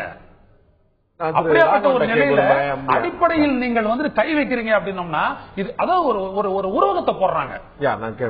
திரு ஐயனார் கேட்கக்கூடிய கேள்வி பாருங்க. நம்ம மானியம் அதிகமாக இழுக்கக்கூடிய 3 துறைகள் ஐடென்டிஃபை பண்றாங்க. உணவு, உரம், எரிபொருள். இந்த 3 நேரடியா சாமானியனோட தொடர்புடைய விஷயம். மறுபக்கம் பார்த்தா நிலத்தை கையகப்படுத்துறதுல இருந்து, வெளிநாட்டு நிறுவனங்கள் வர்றதுல இருந்து, காப்பீட்டு துறையில சலுகைகள் இருந்து, பல்வேறு விஷயங்களும் தனியார் பெருமுதலாளிக்கு கொடுத்துட்டே இருக்கும். வங்கி கடன்ல இருந்து பல விஷயங்கள் கொடுத்துட்டே இருக்கும். இவங்களுக்கு இத்தனை லட்சம் கோடி அள்ளி கொடுக்கறதுல சாமானிய மனிதனுக்கு ₹100, ₹2, ₹5, ₹10 கொடுக்கறதுல அவ்வளவு பெரிய சிரமம். சாமானிய மனிதர்கள் தான் இது 3லயுமே நேரடியாக பலன் பெறக்கூடியவர்கள். அப்ப சாமானிய மனிதர்கள் பெறக்கூடாதுன்னு அவங்க மேல சுமையை ஏத்திக்கிட்டே போனா யார் இந்த சுமையை தாங்க போறா? அதாவதுங்க, முதல்ல இது சாமானிய மனிதன் இல்ல. அவர் சொன்னது என்னை போன்ற பணக்காரர்களுக்கு எதிர்க்குன்னு கேட்டிருக்கிறார். மினிஸ்டர், பைனான்ஸ் மினிஸ்டர் தெளிவாக தான் சொல்லி இருக்கிறார். ஏன்னு சொன்னா இன்னைக்கு பெரிய பணக்காரர்கள் இது எது, அதாவது ரிசர்வேஷன் பாலிசி எதுக்கு வந்தது? கீழ்த்தட்டு மக்கள் அவர்களை கையை தூக்கி மேல கொண்டு வரணும் அப்படிங்கிற ஒரு காரணத்துக்காக கொண்டு வரப்பட்டது. அதே போல இந்த மாதிரி சப்சிடிஸ், மானியங்கள் ஏழ்மையில இருக்கிறவங்களை மேல கொண்டு வரணும், அவர்களுக்கு உதவணுங்கிறதுக்காக ஒரு அடிப்படையான அதுதான் அடிப்படை இருக்கு. இன்னைக்கு எல்லா லெவல்லையும் இப்ப பைனான்ஸ் மினிஸ்டர் சொல்றாரு அவருடைய எலெக்ஷன் அபிடவிட்ல 100 கோடி ரூபாய் தனக்கு சொத்து இருக்கிறதா சொல்றாரு, காமிச்சிருக்காரு. அவருக்கு எதுக்கு? அவர் கேட்கிற கேள்வி சரிதானே? அந்த மாதிரி மக்களுக்கு கொடுப்பதன் மூலமாக பல ஏழைகளுக்கு கொடுக்கலாம்ல, அவங்களுக்கு கொடுக்கறத இன்னும் கூட ஏழைகளுக்கு அதிகமா கூட கொடுக்கலாம்ல. மானியத்தை 400 ரூபாய்ங்கிறது 450 ரூபாய் ஆக்கலாம் இல்ல, அது நல்லது தானே? அப்படி பார்த்தாலும் கூட எதற்கு இவர்களுக்கு கொடுக்கணும்? ஒண்ணு மரியாதை குறித்து ஐயநாதன் கேட்கிறார், நாங்க தானே அனுபவிச்சுட்டு இருக்கிறோம், நாங்க தானே கொடுக்குறோம், அந்த 3 லட்சம் கோடியை கூட யார்கிட்ட இருந்து வாங்குறீங்கன்னு கேட்கிறார். உண்மைதான், சாமானிய மக்கள் நம்மளை போன்றதான் கொடுக்குறோம். ஆனா இதனுடைய நஷ்டம் என்ன? இன்றைக்கு பத்திரிகையில வந்திருக்கு பாருங்க, தென் இந்தியாவில் 47 ரயில்வே ப்ராஜெக்ட்ஸ் ஷெல்ட். அதாவது லலு பிரசாத் யாதவ் ரயில்வே அமைச்சரா இருக்கும் பொழுது, மம்தா பானர்ஜி ரயில்வே அமைச்சரா இருக்கும் பொழுது தொடங்குவதாக பட்ஜெட்ல அறிவிக்கப்பட்ட 47 திட்டங்கள்ல 37 திட்டங்கள் தொடங்க முடியவில்லை. ஏன்னு சொன்னால் பணம் இல்லை. மீதி 10 திட்டத்துல 10% வேலை நடந்திருக்கு. இந்த பணம் எங்கே போகிறது? இந்த மாதிரி கொடுக்கும் பொழுது இந்தியாவுடைய வளர்ச்சி தடைபடுகிறதா இல்லையா? இன்ஃப்ராஸ்ட்ரக்சர் ப்ராஜெக்ட் எதுவுமே கொண்டு வர முடியலையே. எந்த ரயில்வே திட்டத்தை நீங்க கொண்டு வர போறா சொல்லிருக்கீங்க? பாருங்க, ரயில்வேல பிளாட்ஃபார்ம் போடுறது வரைக்கும் நான் வந்து பிரைவேட் கொடுப்பேன்னு சொல்லிட்டு நீங்க சொல்றீங்க. ரயில்வே பட்ஜெட்ல இந்தியாவுல சாலை வந்து மத்திய அரசு போடுதா? போடணும். போடுறீங்களா? நாட்கள் சாலை சொன்னீங்க, உள்ள டோல் கேட் வாங்குற சொன்னீங்களா? இங்க பாருங்க ஒரு டோல் வசூலிச்சது யாரு? நீங்க ஒரு விஷயம் புரிஞ்சுக்கோங்க, டோல் பிளாசாங்கிறது மெயின்டெனன்ஸ்க்காக 15 ஆண்டு காலமாக போடுறதுக்கு அப்புறம் கொடுத்தது. நான் ஒன்னு சொல்றேன் கேட்டுக்கோங்க. இன்றைக்கு ரயில்வே மினிஸ்டர் என்ன பேச அலோவ் பண்ணணும்? நீங்க பேச அலோவ் பண்ணணும். என்ன அலோவ் பண்ணணும்? Railway minister Sadananda Gowda railway minister பட்ஜெட்டை தாக்கல் செய்யும் பொழுது சொன்னார், இந்தியாவில் இப்பொழுது அறிவிக்கப்பட்ட இதுவரை அறிவிக்கப்பட்ட ரயில்வே திட்டங்கள் எல்லாம் நிறைவேற்ற வேண்டும் என்று சொன்னால் 5 லட்சம் கோடி தேவை. ஒரே நீங்க என்ன சொல்றீங்க? 37 நம்ம 3 மணி நேரம் எடுத்துட்டோம், அவர்கிட்ட கொஞ்சம் நேரம் நிச்சயமாக பேச வேண்டியிருக்கு. அதாவது 37 திட்டங்கள் வந்து மூடப்பட்டுருச்சு, பைசா இல்லாத ஒரே காரணத்தினால. ரொம்ப அருமையா சொன்னீங்க. மத்திய அமைச்சர் சதானந்த கவுடா ரயில்வே அமைச்சராக இருந்தபோது அவர் சொன்னார், இந்த விஷயத்துல வந்து நாங்க வந்து முழுக்க ரயில்வேல பெரும்பான்மை விரிவாக்கம் உள்ளிட்ட எல்லா விஷயத்தையும் நாங்க பிரைவேட்ல கொடுக்க போறோம் சொன்னார். முதலீடுக்கு அந்நிய நேரடி முதலில் கொண்டு வரப்போறோம் சொன்னார். நீங்க சொல்லி நீங்க பெருமைப்பட்டுக்கூடிய சாலையை வந்து மத்திய அரசு போடல. உங்களுடைய கவலை உள்கட்டமைப்பு பற்றியதாக இருந்தால் உள்கட்டமைப்பில் எது நீங்க செய்றீங்க? இந்த நாட்டுல கல்வி வந்து அரசு சார்ந்து இருக்குதா? இந்த நாட்டுல சுகாதாரம் அரசு சார்ந்து இருக்கிறதா? இந்த நாட்டுல உள்கட்டமைப்பு அரசு சார்ந்து இருக்கிறதா? அத்தனையும் தனியாரத்தை கொடுத்துட்டு நான் வந்து எங்க போவேன் நீங்க எங்க இருக்கீங்க? முழுக்க இந்த 3 முக்கியமான துறையும் தனியார் நம்பி இருக்குது. ஓகே, நான் என்ன சொல்றேன், நீங்க ஒண்ணு புரிஞ்சுக்கோங்க, இதெல்லாம் செய்யவில்லை. நான் வந்து பிஜேபி அரசாங்கத்தை மாத்திரம் சொல்லல, எந்த மத்திய அரசாங்கம் வந்தாலும் இவர்கள் ஆதரித்த நேஷனல் ஃப்ரண்ட் கவர்மெண்ட் இருந்து பாத்தீங்களா, விபி சிங்ல இருந்து எல்லாத்தையுமே சேர்த்துக்கலாம். நான் சொல்றேன் எல்லாத்திலுமே சேர்த்துக்கிறேன், எல்லாத்திலுமே சேர்த்துப்போம். ப்ளீஸ் அலோ மீ, எல்லாத்திலுமே சேர்த்துப்போம். இன்றைக்கு இந்த நாட்டுடைய உள்கட்டமைப்பு வசதிகளை பெருக்க முடியவில்லை, தேவையான பணம் நம்மகிட்ட இல்லங்கிறதா பிரச்சனை. இப்போ இன்னொன்னு, நீங்க சப்ஜெக்ட் டைவர்ட் பண்றாங்க இவங்க எல்லாருமே. மேல்தட்டு மக்களுக்கு வருமானம் அதிகமாக இருப்பவர்களுக்கு எதற்கு மானியம் என்று கேட்பதில் ஒரு தவறு இல்லை. பெருமுதலாளிக்கு எதுக்கு கடன் கொடுக்கிறீங்கன்னு கேட்கிற கம்யூனிஸ்ட் எதற்காக பணக்காரர்களுக்கு மானியம் தொடர வேண்டும் என்று ஆதரிக்கிறது? ஏன் அவங்களுக்கு வக்காலத்து வாங்குறார்கள்? அது சொல்லுங்க. இன்னைக்கு மினிஸ்டர் சொல்லியிருக்கிறார், அந்த மெக்கானிசம் இன்னும் முடிவு பண்ணல, அது முடிவு செய்யணும். சார் அவர் என்ன சொல்லியிருக்கிறார்? மினிஸ்டர் அமைச்சர் என்ன சொல்லியிருக்கிறார்? இதற்கு ஒரு முடிவு கட்டியாக வேண்டும் என்று பேசுகிறார். மெக்கானிசம் ஒர்க் அவுட் பண்ணுவோம் சொல்றாரு. இதுல தப்பு இருக்கு. 5 லட்சம் கோடி ஆண்டுதோறும் பெருமுதலாளிகளுக்கு பெருநிறுவனங்களுடைய வரி மட்டுமே கடன் 36 லட்சம் கோடி கடந்த 2006 இருந்து இப்போ வரைக்கும் 36 லட்சம் கோடி ரூபாய் இது மாதிரி பெருமுதலாளிகள் வசூலிச்சிருக்க முடியும். அதை நீங்க சலுகைங்கிற பேர்ல கொடுத்திருக்கீங்க 36 லட்சம் கோடி ரூபாய். அதுக்கு ஒரு திட்டம் யோசிச்சீங்களா? நீங்க கொடுத்திருக்கீங்க, நீங்க கொடுத்திருக்கீங்க. பிஜேபி என்ன அதனால வந்த பலன் என்ன? அந்த நாட்டுக்கு நீங்க கொடுத்திருக்கீங்க. பிஜேபி அரசாங்கம் அதை மாத்த சொல்லாதீங்க. ஒன்னு புரிஞ்சுக்கோங்க, 5 லட்சம் கோடியோ 6 லட்சம் கோடி மத்திய அரசாங்கம், மத்திய அரசாங்கம் பிஜேபி இந்த பக்கமான எல்லாமே சொல்லுவோம். நான் என்ன சொல்றேன், அந்த பேட் டெட்ஸ் ரெக்கவர் செய்ய வேண்டும் என்பதில் மாற்று கருத்து கிடையாது. அதே நேரத்தில் நீங்க புரிஞ்சுக்கோங்க, அது அன்சர்டனிட்டி இருக்குன்னு போது அதை நம்பி ஒரு திட்டத்தை கொண்டு வர முடியாது. அதை வசூல் செய்ய வேண்டும், அது அரசாங்கம் செய்ய வேண்டும். அதே நேரத்தில் ஏழைகளுடைய சப்சிடியை குறைச்சாங்க அரசாங்கம் சொல்லுங்க. பெருமுதலாளிகள் இந்த இந்த நிறுவனங்கள் வந்து என்னென்ன யார் யார் எவ்வளவு தரணும் பார்த்தா மொத்தமா பார்த்தா இந்தியா முழுக்க 1000 நிறுவனங்கள் 2000 நிறுவனங்கள் தேர்வு சரிங்களா 2000 நிறுவனங்கள் வச்சுக்கிறோம் 2000 பேரை பிடிக்கிறது ஈஸியா 100 கோடி பேரை பிடிக்கிறது ஈஸியா நீங்க சொல்லுங்க 2000 பேர் கணக்க கழுத்து பிடிச்சிடலாம் 100 கோடி பேரை நீங்க எப்படி நீ பணக்காரனா நீ ஏழையா நீ பிரைவேட் லெவல் வச்சியா கவர்மெண்ட் லெவல் வச்சியா சுயமா சம்பாதிச்சியா எக்ஸாக்ட்லி நல்ல கேள்வி கேக்குறீங்க ஆனா இதுல அரசாங்கம் ரெக்கவரியில இறங்கிட்டு இருக்குது செஞ்சிட்டு இருக்குது கோர்ட்டுக்கு போறாங்க அங்க லீகல் பேட்டல்ல நிக்குது இந்த மாதிரி பல சிக்கல்கள் இருக்கிறது அதை அரசாங்கங்கள் செய்து கொண்டிருக்கிறது அதனாலேயே மாத்திரம் இதை பத்தி பேசக்கூடாதுன்னு சொல்லாதீங்கன்ற நான் இதை பத்தி அதுதான் சொல்றேன் நானே சொல்றேன் எத்தனை ஆண்டு காலமாக பணக்காரர்களுக்கு ஏன் சலுகைகள் கொடுக்கிறீர்கள் என்று கேட்கின்ற கம்யூனிஸ்ட் இதுல பணக்காரர்களுக்கு ஏன் வக்காலத்து வாங்குறீர்கள் பணக்காரர்கள் வக்காலத்துல அவங்களால கொடுக்க முடியும் அவங்களுக்கு மானியம் கொடுக்கணும் நீங்கள் ஒப்புக்கொண்ட விஷயம் இதற்கான மெக்கானிசம் ஒரு திட்ட வரையறை இன்னும் இல்லை இனிமேல் தான் கொண்டு வரும் நீங்க ஒத்துக்கொண்ட மினிஸ்டரே சொல்லியிருக்கிறார் நீங்க லவுடர் திங்கிங் மினிஸ்டர் பேசினது உரத்த சிந்தனை இன்னும் உரத்த சிந்தனை நான் கேட்கிறேன் 120 கோடி மக்களுடைய வருமானம் என்ன அவர் சுயமா சம்பாதிக்கிறாங்களா வேலை பார்க்கறாங்களா தாண்டி ஒரு 2000 நிறுவனங்கள் அவங்களுடைய அத்தனையுமே பேலன்ஸ் ஷீட்ல இருக்கும் அவன் அத்தனையுமே ஏற்கனவே பொது பார்வையில் இருக்கக்கூடிய விஷயங்கள் அதை கண்காணிக்க சொல்லுமா நான் சொல்ற வாராக்கடன்கள் பற்றியது மட்டுமல்ல நீங்கள் கொடுத்த சரிகள் கார்பரேட் இன்கம் டாக்ஸ்ல இருந்து கஸ்டம்ஸ்ல இருந்து எக்ஸைஸ்ல இருந்து டியூட்டில இருந்து எல்லாத்தையுமே நீங்க சலுகை தர வேண்டாம் போ அப்படின்னு கொடுத்த விஷயத்தை சொல்றேன் நான் அதை நீ வசூல் பண்ணி நீ கொடுத்தாதான் உனக்கு வேலை சொல்லி சொல்லலாம் இல்லையா ஆமாங்க சொல்லணுங்க இல்லன்னு சொல்லலங்க எப்படி சொல்றீங்க அரசா எதுக்குங்க இப்ப டிஆர்டி எதுக்கு இருக்கு பாரதிய ஜனதா கட்சி ஒரு நிமிஷம் பிளீஸ் பாரதிய ஜனதா கட்சி அரசாங்கம் வந்த அப்புறம் தான் நீங்க வந்து நானும் ஒரு வழக்கறிஞர் அத்தனை வழக்கறிஞர் கேளுங்க ரெக்கவரி பேங்க் ரெக்கவரி வேணும்னா சூட் போடணும் அங்க போய் 7.5% கோர்ட் ஃபீஸ் கட்டணும் பல ஆண்டு காலமாக காத்திருக்கிறது முடிஞ்சு இருந்த நிலையில பாரதிய ஜனதா கட்சி அரசாங்கம் கடந்த வாஜ்பாய் அரசாங்கம் டெட் ரெக்கவரி ட்ரைபுனல் கொண்டு வந்தோம் அதுக்கப்புறம் பாத்தீங்கன்னா அது அப்படியே டெவலப் ஆகி இன்றைக்கு சர்பாசி ஆக்ட் வந்தது சர்பாசி ஆக்ட்ல உடனே அந்த நிலத்தை கொடுத்து அந்த ஷூரிட்டி எடுத்துக்க முடியும் மார்கேஜ் பண்ண நிலத்தை பேங்க் எடுத்துக்க முடியும் ஆக்ஷன்ஸ் கொண்டு வர முடியும் அரசாங்கம் இது போன்ற விஷயங்களை செய்து கொண்டிருக்கிறது வாராக்கடன்கள் பத்தி மட்டுமே பேசுகிறேன் வாராக்கடனுக்கு தாண்டி கஸ்டம்ஸ்ல இருந்து எக்ஸைஸ்ல இருந்து கார்பரேட் இன்கம் டாக்ஸ்ல இருந்து பல சலுகைகள் மத்திய அரசு பெருநிறுவனங்களுக்கு முன் வந்து ஓடி ஓடி கொடுக்கிறது நீங்க ஒண்ணு புரிஞ்சுக்கோங்க எப்படி இங்க வந்து இதுக்கு மானியம் சொல்றீங்க அரசாங்கம் பல பேருக்கு வேலை கொடுக்கறதுக்கு கூட சில விஷயங்களை கடன்களை இந்த நிறுவனங்களுக்கு கொடுக்கிறது பேங்க் எதுக்குங்க டெபாசிட் வாங்குறான் பேங்க் டெபாசிட் வாங்குறது அந்த டெபாசிட்டர்ஸ்க்கு எப்படி இன்ட்ரெஸ்ட் கொடுக்குறான் த்ரூ லோன் வெள்ள லோன் இதை வாங்குறா லோனா கொடுக்கறான் அதுல வர இன்ட்ரெஸ்ட் வச்சு உங்களுக்கு டெபாசிட் நீங்க வந்து லோன் கொடுத்தாங்க பேங்க் செயல்பட முடியாது நல்லா ஆடிக்கிறான்னு தெரியல பேங்க்கு வந்து நான் டெபாசிட் பண்ணா எனக்கு திரும்ப கொடுப்பான் திரும்ப வரி நீங்க என்ன வாங்கினா திரும்ப கொடுக்குறீங்களா வரி வாங்கிட்டு நீங்க அர்த்தம் பாருங்க வரியை பத்தி இப்ப பேசல நான் பேசுறது அதாவது வருமானம் அதிகமாக இருக்கிறவர்களுக்கு சலுகை தேவையா இல்லையா தேவையா இல்லையா என்று பொழுது தேவையில்லை இது கீழே இருக்கிறவங்களை கிரிப்பல் பண்ணுது நீங்க தான் ஆயில் கம்பெனிஸ் இவர் சொல்லும் பொழுது சொன்னார் அதுலயே அண்டர் ரிகவரி 427 ரூபாய் சொல்றாங்க கேஸ் கம்பெனிஸ் எல்லாம் சொல்றாங்க அண்டர் ரிகவரினா லாஸ் தானே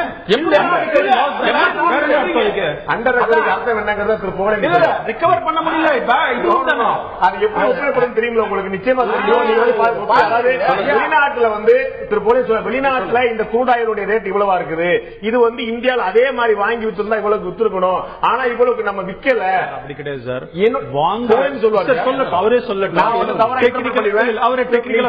அதுக்கப்புறம் பேசுறேன் இல்ல அதுக்கு ஒரே ஒரு விஷயம் திரு அருண்ஜேட்லியோட வாதத்தை நீங்க எதோட சேர்த்து பார்க்கணும்னா ஏதோ வருங்கால தலைமுறை லோன்ல சிக்கணும்னு சொல்றாரு உலகத்துல டாக்ஸ் ஜிடிபி ரேஷியோ கம்மியா இருக்கக்கூடிய நாடு இந்தியா அது 13% இருந்து 17% வரதா நம்ம வந்து ஒட்டுமொத்த ஜிடிபியில எவ்வளவு டாக்ஸ் கலெக்ட் பண்றோம்னா அது அதிகபட்சம் 12 to 13% தான் இருக்கு இப்போ அதை இன்க்ரீஸ் பண்ணுங்கன்னு சொன்னா இவர் என்ன சொல்றாரு அது டாக்ஸ் டெரரிசம் சொல்றாரு நீங்க வோடாபோன் இருந்து வாங்கணும்னா டாக்ஸ் டெரரிசம் நோக்கியாட்ட இருந்து வாங்கணும்னா டாக்ஸ் டெரரிசம் ஏதாவது குப்பனுக்கும் இல்ல நான் சொல்றேன் இல்ல அவர் சொன்ன நீங்களே சேர்த்துட்டீங்களா இல்ல நான் சொல்றேன் அவர் என்ன சொல்றாரு அப்படின்னா ரெட்ரோஸ்பெக்டிவ் டேட்ல நான் கேட்க மாட்டேன் நீ முந்தா நாள் ஏமாத்தினா நான் விட்டுருவேன் அவர் சொன்னதெல்லாம் இதை ஒட்டித்தான் அவர் பேசினார்.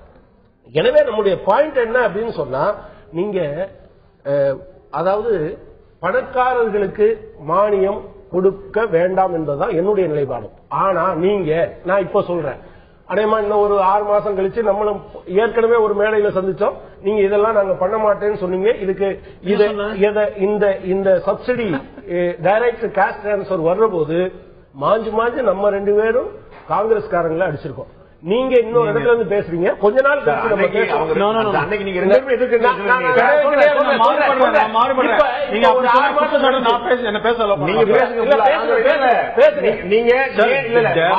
மானியத்தை நேரடியாக கேஷ் டிரான்ஸ்பர் பண்ண திட்டத்தை வந்து சிதம்பரம் அவர்கள் அறிவித்த போது கடுமையாக எதிர்த்தது பாஜக. இல்ல நான் இல்லனே மறுக்கல, இப்போ எதிர்த்தேன். நான் இப்ப ஒத்துக்கிறேன், இப்போ அட்மிட் பண்ணிக்கிறேன், எதிர்த்தோம். ஆனால் காரணம் என்ன? எலெக்ஷன் வருது, உங்களுடைய இன்டென்ஷன் ஒரு மெக்கானிசம் இல்ல, எப்படி கொடுக்க போறீங்கன்னு இல்ல.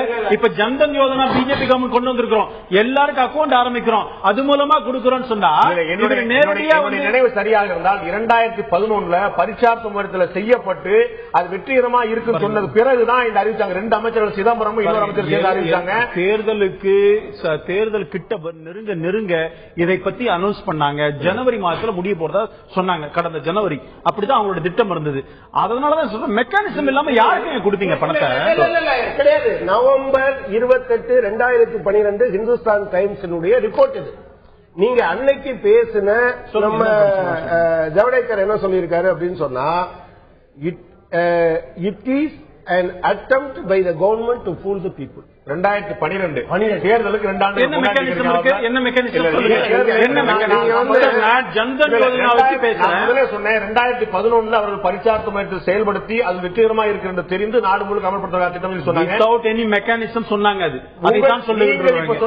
இப்ப நாங்க என்ன சொல்றோம், ஜன்தன் யோஜனா கொண்டு வந்திருக்கிறோம், எல்லாருக்கும் முதல்ல அக்கவுண்ட் ஓபன் பண்ணுவோம் சொல்லி இருக்கிறோம். Even you and your minister talking without any mechanism. நீங்களே இனிமே தான் ஃபைண்ட் அவுட் பண்ணணும். எப்படி சொல்றீங்க? எப்படி சொல்றீங்க? சொன்னாரு, அது நீங்க சப்சிடி பத்தி பேசுறீங்களா? இந்த ஜன்தன் யோஜனா பத்தி எல்லா பிளான பத்தி சப்சிடி பத்தி வரைக்கும் யோசனை இல்லன்னு சொன்னாரு. எங்க கொண்டு வந்தாரு? Louder thinking sir. அது அவர் என்ன சொன்னாரு? என்னுடைய அவருடைய உரத்த சிந்தனையை பேசும்பொழுது இதற்காக மெக்கானிசம் நீங்க தப்பா சொல்றீங்க. அரசியலா முக்கியமான கேள்வி இருந்திருக்கிறது. இன்னொரு முக்கியமான விஷயம், இது போன்ற விஷயங்கள்ல பணக்காரர்களுக்கும் ஏழைகளுக்கும் பிரித்தவர்கள் எங்களுக்கு மாறுபாடு இல்லை, பணக்காரர்கள் கொடுக்கக்கூடாது என்பது எல்லோரும் ஒரே குரல் இருக்கிறோம் என்ற அரசியல் கட்சிகள் இங்கு மேடையில் சொன்னாலும் கூட, கிரீமி லேயர் அப்படிங்கிறது பணக்காரர்களின் ஏழையும் பிரிக்கக்கூடிய அந்த கிரீமி லேயருக்கு எந்த கட்சியாவது தயாராக இருக்கிறதா? பாஜக உள்பட. நான் திரு கனகராஜ் கேட்க விரும்புறேன், உங்கள்கிட்டையும் ஐயனாథன் தெரிஞ்சுக்க வேண்டிய விஷயம். எல்லாருமே சொன்னா நம்ம வந்து பணக்காரங்களுக்கு ஏன் கொடுக்குறோம், அவர் கூட சொன்ன பணக்காரங்கள் நீங்க வக்காலத்து வாங்க, நிச்சயமா நீங்க வாங்க மாட்டீங்க அதிகாரப்பூர்வமாவது அப்படின்னு நான் நம்புறேன். இருந்தாலும் கூட இது என்ன செஞ்சேன்னா, கிரீமி லேயர் அப்படிங்கிற விஷயத்தை சுப்ரீம் கோர்ட்டே கொண்டு வந்தது. உச்சநீதிமன்றமே வந்து இடஒதுக்கீடு பிரச்சனை இல்லை, நீங்க வந்து நல்ல திட்டங்கள் இடஒதுக்கீடு ஆகட்டும் மானியமாகட்டும் ஏதோ இருந்தாலும் சரி, அதுல ஒரு பணக்காரர்களுக்கு வேண்டாம், பணக்காரங்க யாரு பணக்காரங்க அல்லாத யாரும் பிரிங்கன்னு சொன்னா எந்த கட்சியாவது இந்தியாவில் அதுக்கு தயாரா இருந்ததா? இல்ல, கிரீமி லேயர்ல எங்க பொசிஷன் என்னன்னு பாத்திருக்கீங்களா? நீங்க சொல்லுங்கன்னு கேக்குறேன். நான் அதுக்காக உங்கள்ட்ட கேக்குறேன். இல்ல கிரீமி லேயருங்கிறத நாங்க ஏத்துக்கொண்டோம். கிரீமி லேயர் இருக்கணும் தான் நாங்க சொன்னோம். எக்ஸப்ட் SC ST மற்றவங்களுக்கு கிரீமி லேயர் இருக்கட்டும். சொல்றதுக்கான காரணம் என்ன தெரிஞ்சுக்கலாம்? காரணம் என்னன்னு சொன்னா, ஈவன் பணம் படைத்தவர்களாக இருந்தாலும் கூட அவங்க ஒரு 2000-3000 ஆண்டு காலமாக அவங்களுக்கு மறுக்கப்பட்டதன் காரணமாக, ஈவன் நீங்க இப்பவே வந்து பல இடங்கள்ல கொடுத்த பிறகும் கூட, இந்த இடஒதுக்கீடு கொடுத்த பிறகும் முக்கியமான பொறுப்புகளில் அவங்க இல்லைங்கிற பிரச்சனை இருக்கு. எனவே அந்த இதுலயே வரக்கூடியவங்க நீங்க அப்படி இல்லைன்னு சொல்லிட்டீங்கன்னா என்ன நிலைமை வந்துரும் அப்படின்னு சொன்னா, முக்கியமான பொறுப்பு இல்ல சார். இடஒதுக்கீடுங்கிறது வந்து உங்களுக்கு தெரியும், முதல்ல வந்து கல்வியில தான் அடிப்படையான விஷயம் பேசுறோம் நம்ம. அதுக்கப்புறம் வேலை வாய்ப்புங்கிறது 2வது விஷயம். அதுக்கப்புறம் பொறுப்பு நீங்க சொல்றது முக்கிய பொறுப்பு வரங்கெல்லாம் பதவி உயர்வுள்ள இடஒதுக்கீடு, அது தனி கதை. நம்ம கிரீமிலேங்கிறது அவருக்கு வந்து போதிய செல்வம் இருக்கிறது, அவருக்கு அடுத்த வேலைக்கு வந்து கஞ்சிக்கு வழி இல்லாம பிரச்சனை இல்லங்கும் போது அது பிராமணரா இருந்தாருன்னா தலித் இருந்தாங்கிறது தான் கேள்வி. கிரீமி லேயர்ல வந்து எங்களுக்கு உடன்பாடு இருக்கு, நீங்களே சொல்லிட்டீங்க. சொல்லிட்டு அப்புறம் ஒரு ஆனால் அப்படின்னு போறது எதுக்கு? SC ST அவர்களுக்கு இருக்கக்கூடிய பிரச்சனையே என்னன்னு சொன்னா, ஈவன் முதல் தலைமுறையே கூட, நீங்க ஒரு ஊர்ல எனக்கு தெரியும் தாசில்தார் அவர் வந்து எக்ஸிகியூட்டிவ் மேஜிஸ்ட்ரேட், ஆனா ஊருக்கு போயில செருப்பு போட்டு போக முடியாதுங்கிற நிலைமை இன்றைக்கும் இருக்குது. நீங்க வேற விஷயம் கொண்டு போய் நான் சொல்றது அவருக்கு வந்து இடஒதுக்கீடு சலுகை தேவையா சொல்றேன். சமுதாயத்தில் இருக்கக்கூடிய தீண்டாமை கொடுமை என்பது வேறு. அவர் வந்து கோடீஸ்வரர் அவர் ஏன் கிராமத்தை சிறுதா போறாரு? இங்க சென்னையில மெட்ராஸ்ல 1000 அப்பார்ட்மெண்ட் உட்கார்ந்து போறாங்க. தாசில்தாரா இருக்கவரா? தாசில்தாரா இருக்கிறவங்க கோடீஸ்வரா இருந்தாருங்க. அவர் ஏன் தாசில்தாரா பாருங்க. நீங்க உங்களுக்கு இருக்கக்கூடிய பிரச்சனை என்னன்னா, நான் இப்ப உங்கள்ட்ட சொல்ல விரும்புற விஷயம் என்னன்னா, நீங்க அவங்களுக்கு இடஒதுக்கீடு 18% கொடுத்த பிறகும் நீங்க குரூப் 4 தவிர அடுத்தடுத்த ஸ்டேஜுக்கு வரும்போது அந்த 18% அவங்க இல்லைங்கிறது இன்னைக்கு ஒரு யதார்த்தம் தானே.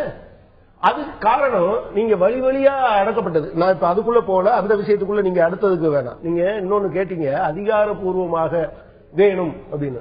அதிகாரப்பூர்வமா இல்ல, உணர்வு பூர்வமாகவே யார் பாதிக்கப்பட்டிருக்காங்களோ அவங்களுக்கு கொடுக்கணும். நான் தனி மனுஷனுக்கு எதிரானவங்க இல்ல, ஆனா இந்த சிஸ்டம் எப்படி இருக்கு அப்படிங்கிறது தான்.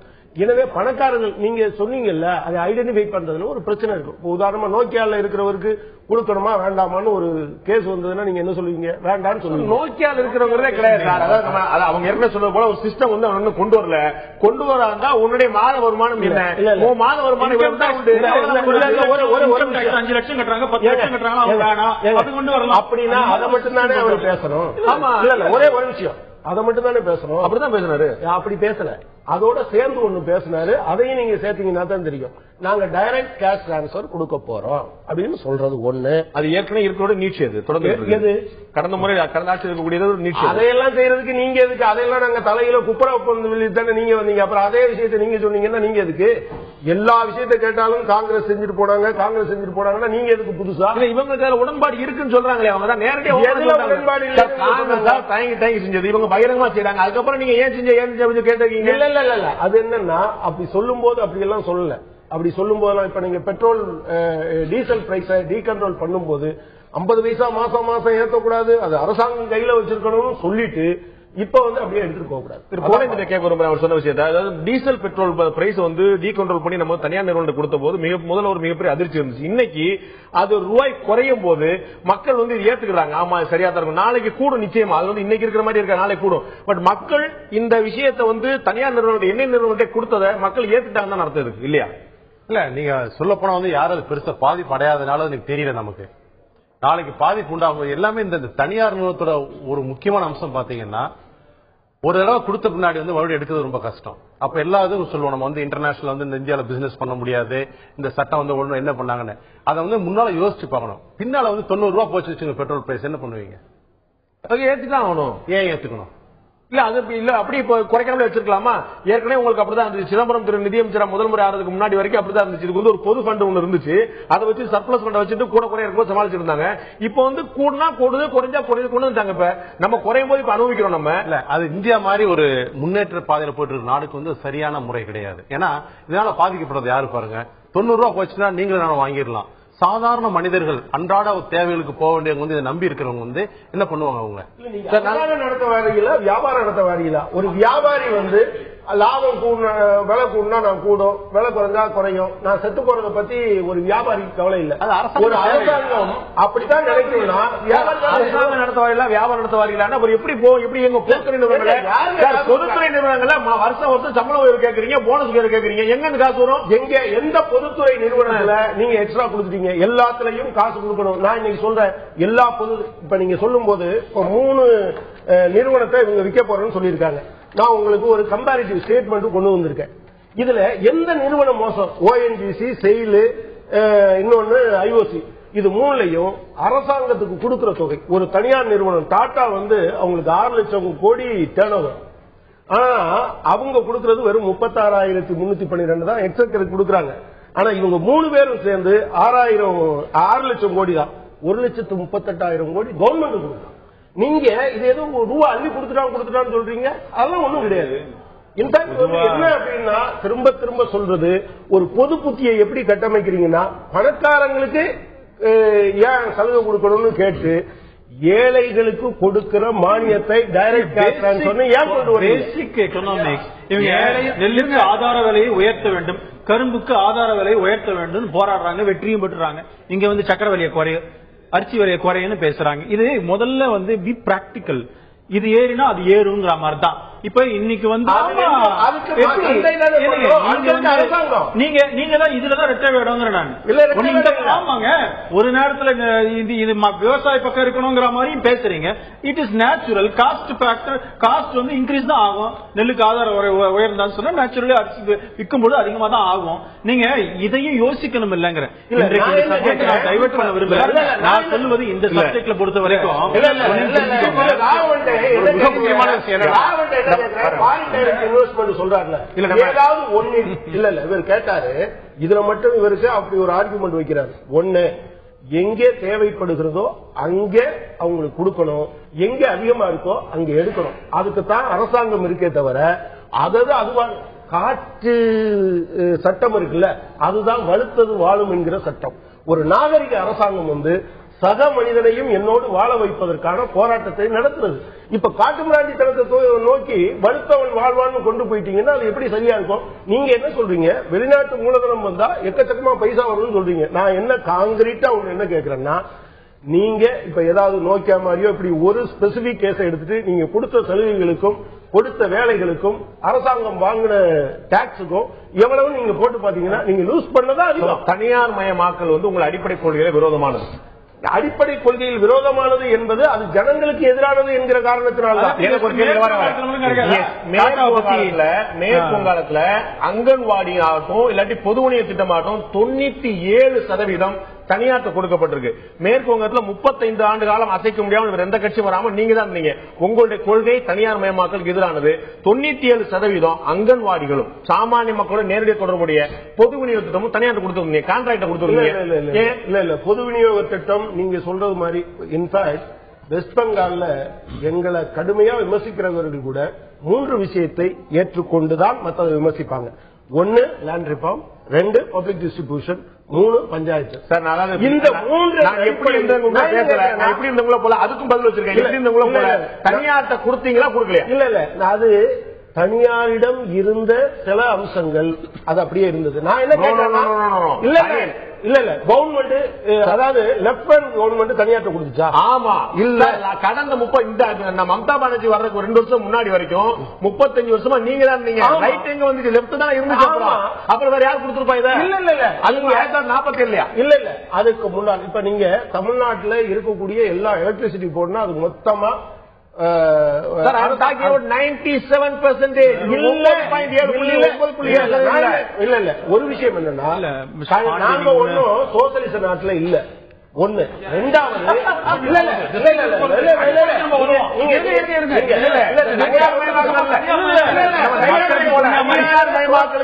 பொருள் அப்படின்னா கொடுக்கறது யாரு? அவங்க ஊர்ல என்ன பண்ணாங்க கேட்கணுமா இல்லையா? பொது விநியோக ரேஷன் நம்ம ஊர்ல வந்து கூடுதல் இடங்கள் இருக்குது. தனியார் இருக்குது. பாருங்க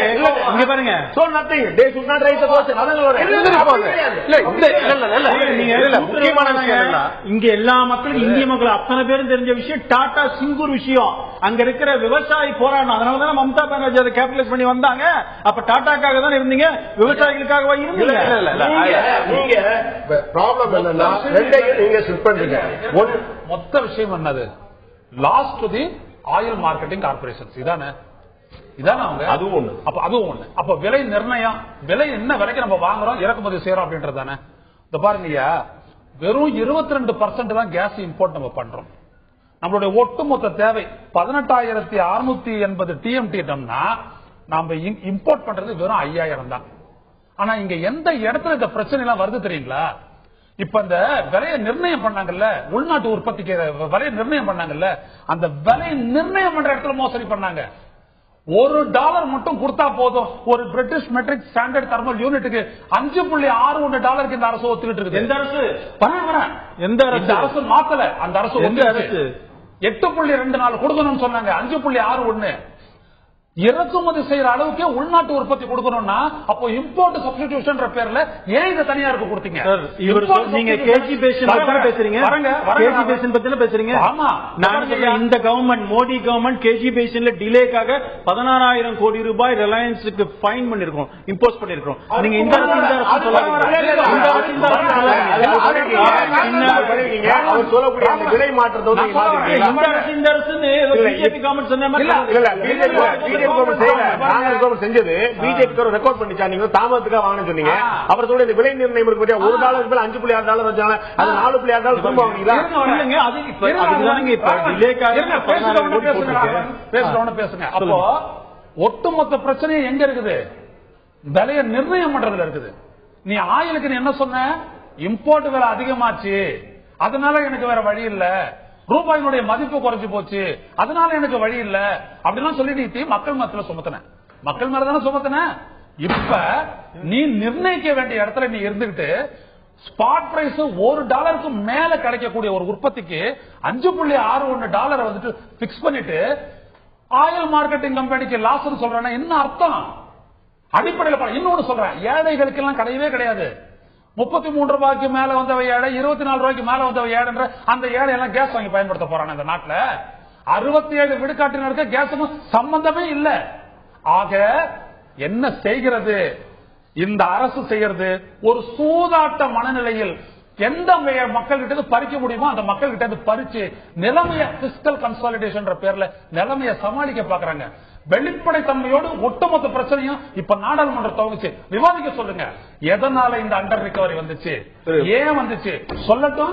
உங்களுடைய சுருக்கமான இறுதியான பார்வை இந்த பிரச்சனையில அரசு சரியான திசையில் செயல்படுது நினைக்கிறீங்களா? அவங்க யாருக்கு கொடுக்கணும் யாருக்கு கொடுக்க கூடாது அப்படிங்கிற பத்தி ஒரு மெக்கானிசம் கொண்டு வரணும்னு நினைக்கிறாங்க. அதுல உங்களுக்கு உடன்பாடு தானே? முரண்பாடா? அது உடன்பாடு உண்டு. ரெண்டு விஷயம் பேசணுமா? ஒன்னு சப்சிடிங்கிறது சாமானியர்களுக்கு உண்டு, அடுத்து கார்பரேட்டுக்கு உண்டு. ரெண்டையும் நம்ம பார்க்கணுமா? சாதாரண மனிதர்கள் எப்படி பேசணும், ஏழைகளுக்கு சாமானியர்களுக்கு நம்ம சப்சிடி யாருக்கும் பிரச்சனை இல்லை. அதே மாதிரி ஏன் கார்பரேட்டுக்கு நம்ம கொண்டு வரல? ஏன் லாபம் கொளிக்கின்ற கார்பரேட்டுகளுக்கு நம்ம இன்னும் சப்சிடி பண்ணிட்டு இருக்கோம்? ஏன் அவங்களுக்கு வரி விலக்கு கொடுக்கிறோம்? Fat lot of money they have. அவங்களுக்கு என்ன பண்ணோம்? அப்ப அங்கேயும் கைய வைக்கணும். அதை பத்தி யாரும் பேசல. இந்த பக்கம் மட்டும் பேசிட்டு இருக்காங்க. மீறி போனா என்ன, ஒரு 40% பேர் அதிகமா என்ஜாய் பண்றாங்க.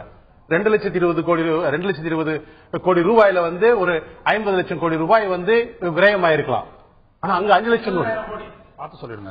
2 லட்சம் கோடி 50,000 கோடி பார்த்து சொல்லுங்க. 50,000 கோடி விரயமாயிருக்கலாம். எதுக்கு அதுக்கு ஏழைகள் கொடுக்கலாமே, எதுக்கு பணக்காரர்கள் கொடுக்கணும்?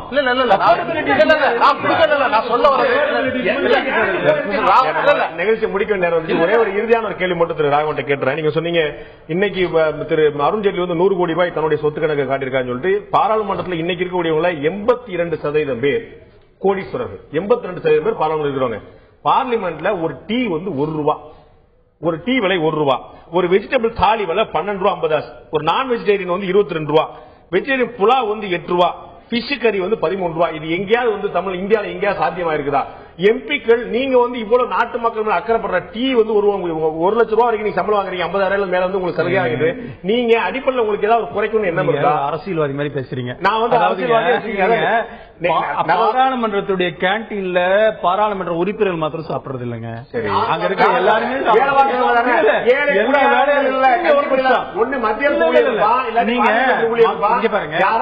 இந்த மாதிரி சொல்லுவதன் மூலமாக அரசியல்வாதிகள் மக்கள் எதிர்க்க திருப்ப வேண்டாம். இதுல அங்க என்ன எல்லாரும் அங்க வேலை பண்றவங்க செக்யூரிட்டில இருக்கும் எல்லாரும் சாப்பிடுறதா? கொஞ்சம் இருங்க. நீங்க எத்தனையோ கோஆபரேட்டிவ் சொசைட்டி நடத்துற கேன்டீன்ல பாருங்க. சென்னையில இருக்கிற ஹைகோர்ட் காம்ப்ளெக்ஸ்ல இருக்கிற கேன்டீன்ல இருக்க வெளியில இருக்கிறதோட கம்மியா தான் இருக்கும் அங்க எல்லாம். நீங்க ஏன் அப்படின்னு சொன்னா அது கோஆபரேட்டிவ் கேன்டீன்ல அவங்க சில சலுகைகள் வச்சிருக்காங்க. பாராளுமன்ற கேன்டீன்ல சாப்பிடுறது அவங்க மாத்திரம் இல்ல, அந்த மாதிரி ஒரு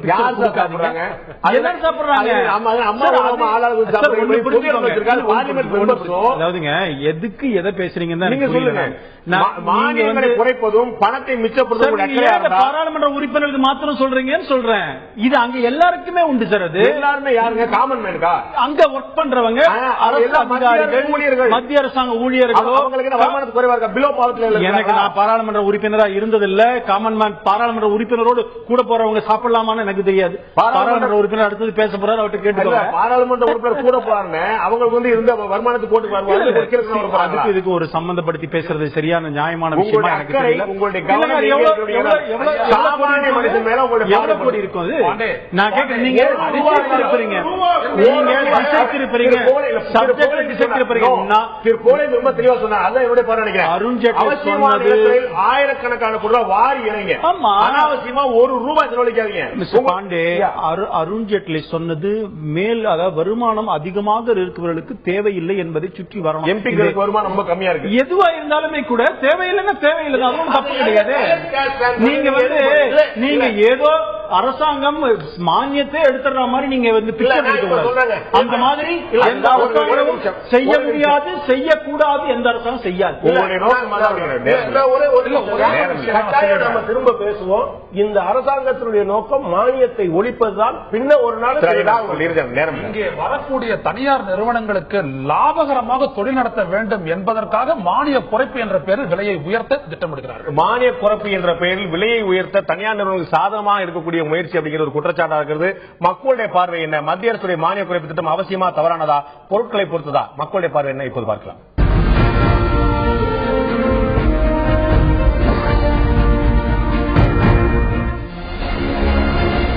மத்திய அரசின் மானிய குறைப்பு திட்டம் அவசியமே என்று 15% மக்களும், தவறானது என்று 34% மக்களும், பொருட்களை பொறுத்து மானியம் தேவையா இல்லையா என்று முடிவெடுக்கலாம் என்று 51% மக்களும் தெரிவித்திருக்கிறார்கள். பொருட்களை பொறுத்ததே மானிய குறைப்பு என்று 51% பேர், தவறானது இந்த முடிவு என்று 34% பேர், இது அவசியமானது என்று 15% பேர். இந்த மக்களுடைய கருத்தை பார்க்கும்போது அனுபவிப்பவருடைய அளவுல தான் இருக்கு நினைக்கிறேன். யார் அதிகமா பயன்படுத்துறாங்க? கிட்டத்தட்ட 51-55% பேர் அனுபவிக்கிறாங்க. தவறானது என்று ஒரு முக்கிய 34% நிச்சயமா நேரடி அனுபவிக்கக்கூடியவர்கள், அவசியம் என்று கருதுவர்கள் கிரீமி லேயருக்கு மேல இருக்கக்கூடிய 15% மக்கள் பார்க்கலாம். நிச்சயமாக மத்திய அரசு சொன்னது போல யாருக்கு இது தேவை என்பதில் மாற்று கருத்து இருக்க முடியாது. தேவையானவர்களுக்கு லட்சக்கணக்கான கோடியில் செலவழித்தாலும் கூட குற்றமில்லை. தேவையற்றவர்களுக்கு ₹1 கொடுத்தாலும் அது விரைவுமே, அதில் மாற்று கருத்து இருக்க முடியாது. மத்திய அரசு இதற்கான ஒரு தெளிவான திட்டமிடலை, ஒரு வரையறை வகுக்கிறதா? அதன் பிறகு விரைவு செலவுகள் குறைத்துவிட்டு அதன் பிறகு சாமானிய மக்கள் பக்கம் தன்னுடைய கவனத்தை திசை திருப்புகிறதா என்று பார்க்க வேண்டும். மத்திய அரசு என்ன செய்ய போகிறது? பொறுத்திருந்து பார்ப்போம். இந்த நிகழ்ச்சி கலந்து கருத்தில் விருந்தினர் 4 பேருக்கு நன்றி. பார்த்து உங்களுக்கு நன்றி நண்பர்களை.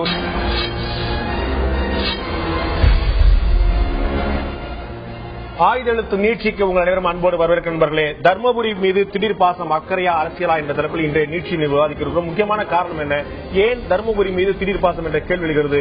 சமீபத்தில் 2 நாட்களில் 12 குழந்தைகள் தர்மபுரி அரசு மருத்துவமனையில் 12 சிசுக்கள் இறந்ததன் எதிரொலியாக மிகப்பெரிய சர்ச்சை நாடு முழுவதும் உருவானது. மாநிலம் முழுக்க மிகப்பெரிய அதிர்வலை ஏற்படுத்தியது. அரசு மருத்துவமனையில் குழந்தைகள் பிரசவங்கள் சரியாக முறையாக பராமரிக்கப்படுவதில்லையா, நடத்தப்படுவதில்லையா என்ற கேள்வி எழுந்தது. 2 நாட்கள் 48 மணி நேரத்துக்குள்ளாக 12 குழந்தைகள் என்பது ஒரு அசாதாரண நிகழ்வு என்பது மாற்றுக்கருத்திலே அத்தனை அரசியல் கட்சிகளும் கடுமையான விமர்சனத்தை வைத்தன. தர்மபுரி மீது ஒரு கூடுதல் கவனம் ஏற்பட்டது.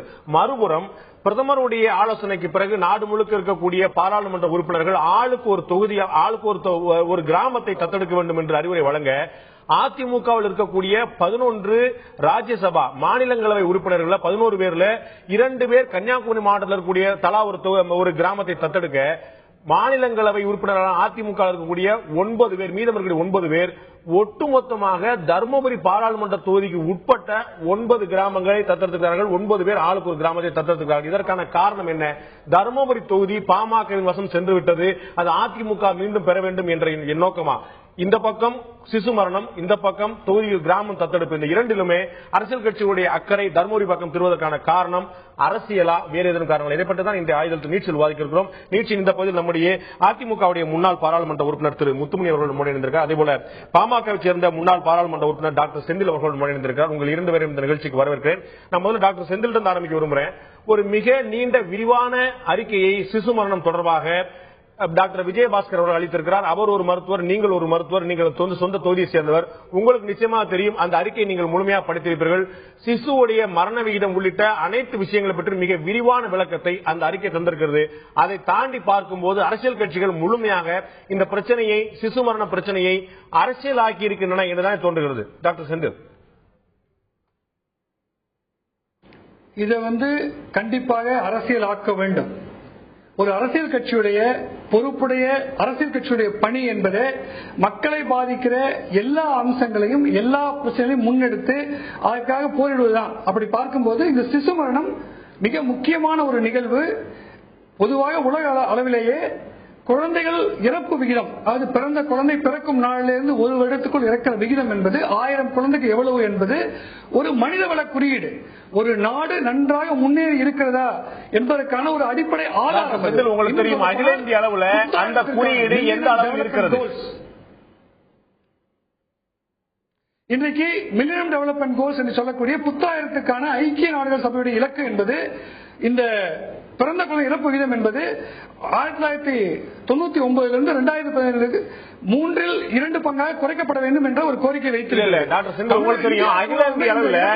சிசு மரணம் என்பது 1000க்கு 40 என்ற அளவில் இருக்கிறது. அகில இந்திய அளவில் உங்களுக்கு தெரியும். தமிழகத்தில் எந்த அளவில் இருக்கிறது என்பதும் உங்களுக்கு தெரியும். தமிழகத்தில் 1000க்கு 22 இருக்குது. தேசிய சராசரியை விட எவ்வளவு குறைவாக இருக்கிறது என்பது உங்களுக்கு தெரியுமா இல்லையா?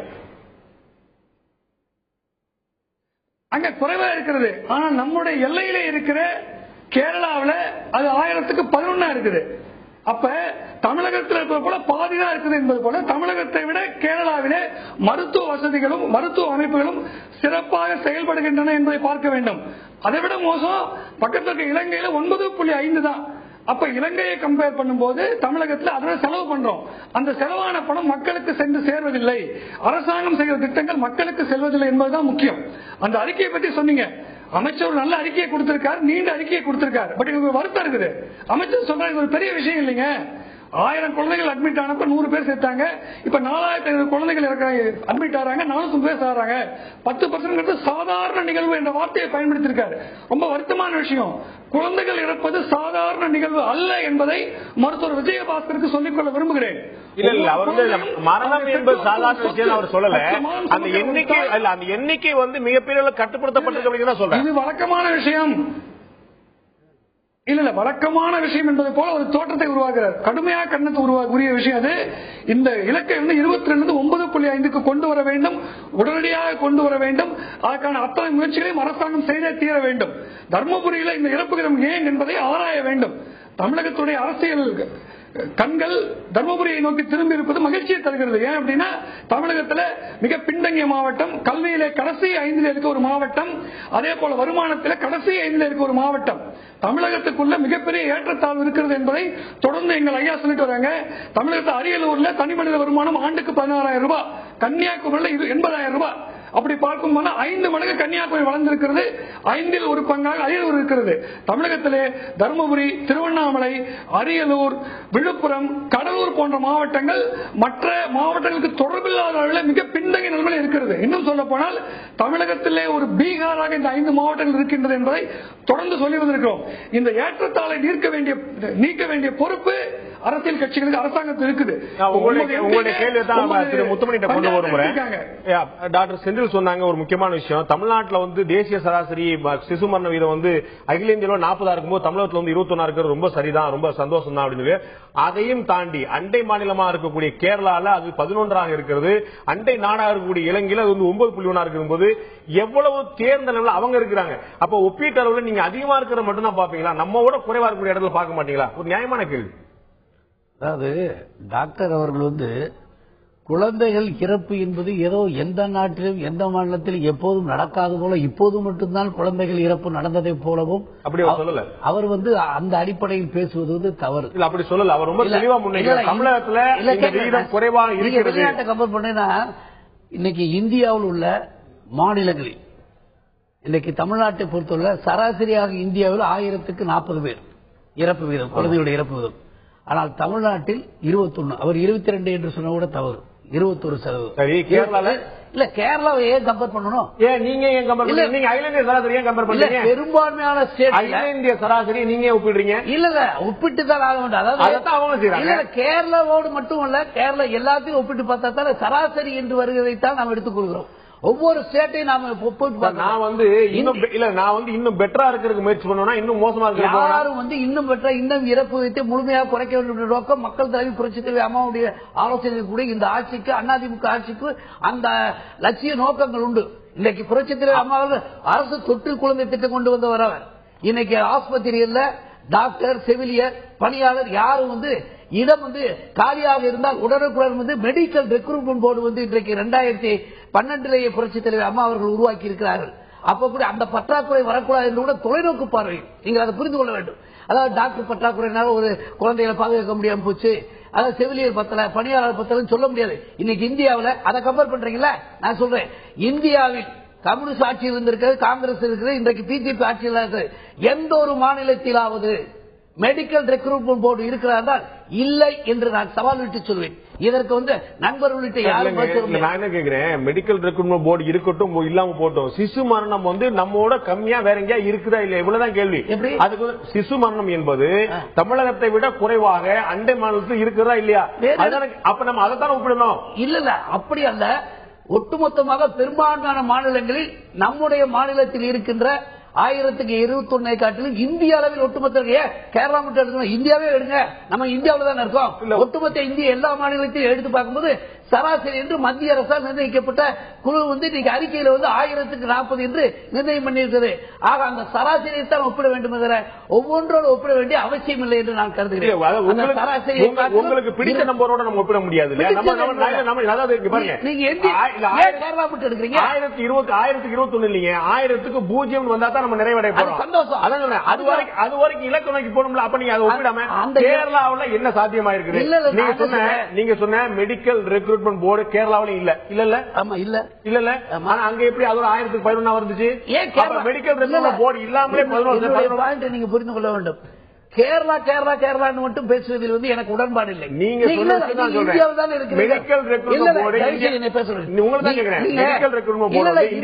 இருக்கிறீர்கள். ஒட்டுமொத்தமாக இந்தியராக நீங்க பாவிக்க வேண்டும். இந்தியாவுள்ள எல்லா மாநிலத்திலும் இந்த விஷயத்தை ஒப்பிட்டு பாருங்கள். ஏன் கேரளா மட்டும் பாக்குறீங்க? பெரும்பான்மையான மாநிலங்கள்லாம் இன்னும் வந்து 40, 45 என்று இருக்கிற போது இன்றைக்கு வந்து ஒரு குறிப்பிட்ட நல்ல இலக்கில் 1021 என்ற நிலையில் இருக்கும் சுட்டிக்காட்டுகிறவங்க இதை தாண்ட மாட்டோம், இதை குறைக்க வேண்டும் என்று அதிமுக ஆட்சி சொல்லவில்லை. 21 மேலும் குறைப்பதற்கான நடவடிக்கையை அனைத்து இந்திய அதிமுக ஆட்சி தொடர்ந்து எடுக்கும். அதுதான் நம்முடைய ஒப்பீட்டளவில் இது வந்து ஒரு நல்ல எண்ணிக்கை, ஒரு ஆறுதல் அளிக்கக்கூடிய எண்ணிக்கை மறுக்கல. நான் என்ன கேட்கறது, நீங்கள் பெருமைப்பட்டுக் கொள்ளக்கூடிய மருத்துவ நியமன வாரியம் வந்து மருத்துவ நியமன வாரியம் வந்து கேரளாவில் இல்ல. நீங்க தான் சொன்னீங்க அகில எங்கேயுமே நான் சவால் விட்டு சொன்னீங்க.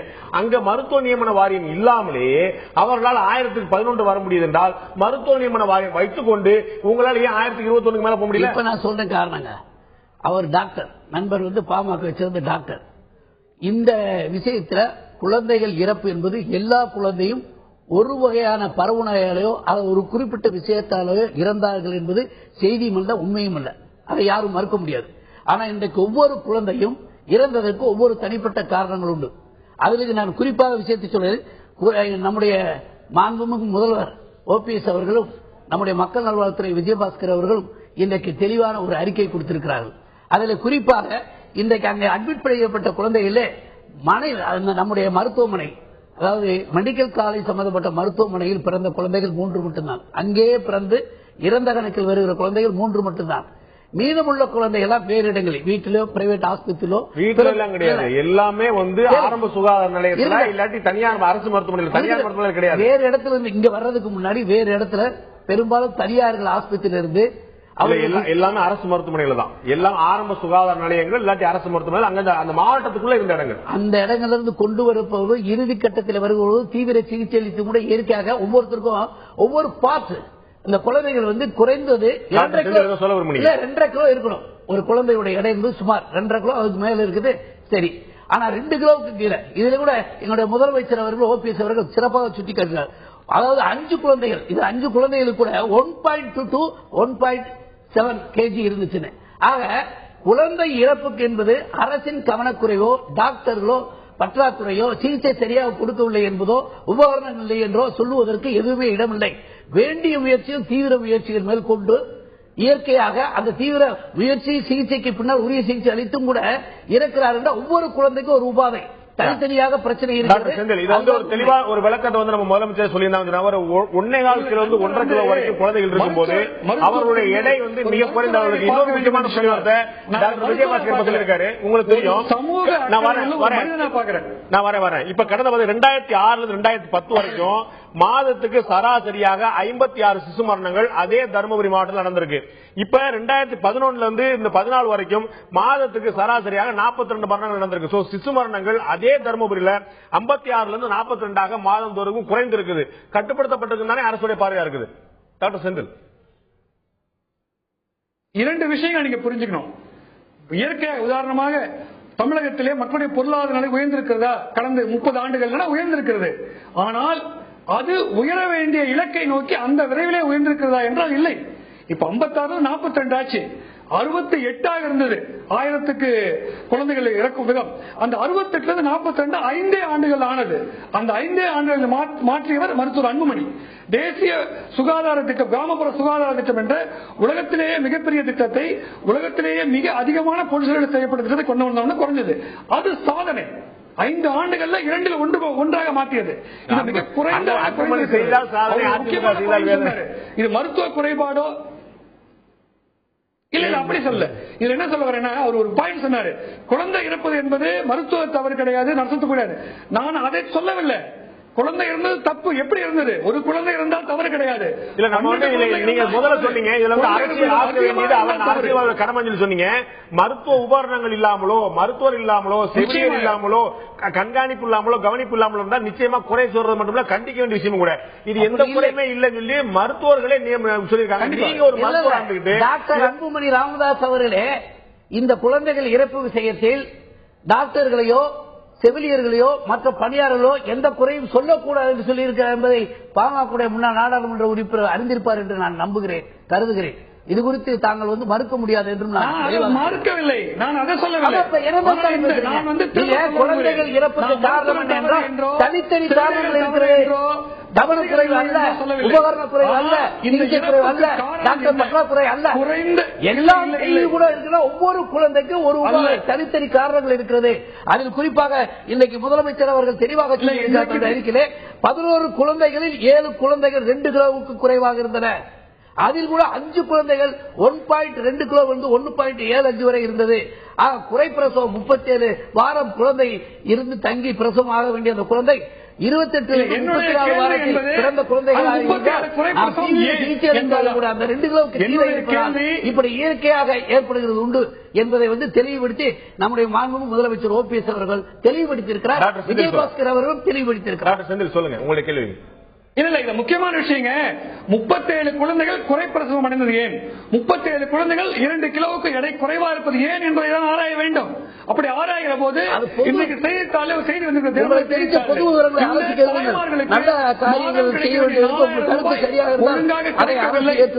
சொல்லப்பட்டிருக்கிறது. நீங்கள் பொதுமறை சொல்வது போல சொல்லுகிறீர்கள். நடந்த சொல்லப்படுகிறது. நடந்த சம்பவத்திற்கு அரசின் கவனக்குறைவு அரசு தீவிரமாக ஒத்துக்கொண்டு பொது நியாயம், பொது அறிவு, பொது செய்ய வேண்டிய காரியத்தை நீங்கள் அறிவுரையாக சொல்லுங்கள். அது நல்ல காரியம் இருந்தால் அதிமுக அரசு எடுத்துக்கொள்ள. அதை விட்டுவிட்டு நீங்கள் அரசியல் செய்ய வேண்டும் என்று சொன்னது மிகவும் கண்டனத்துக்குரிய.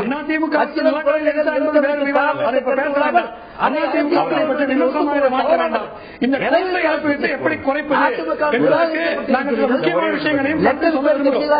நீங்கள் அரசியல் செய்யலாமா? மற்ற விஷயம் பேச இல்ல இந்த குழந்தைகள் இறப்பு ஒரு மிக முக்கியமான நிகழ்வு.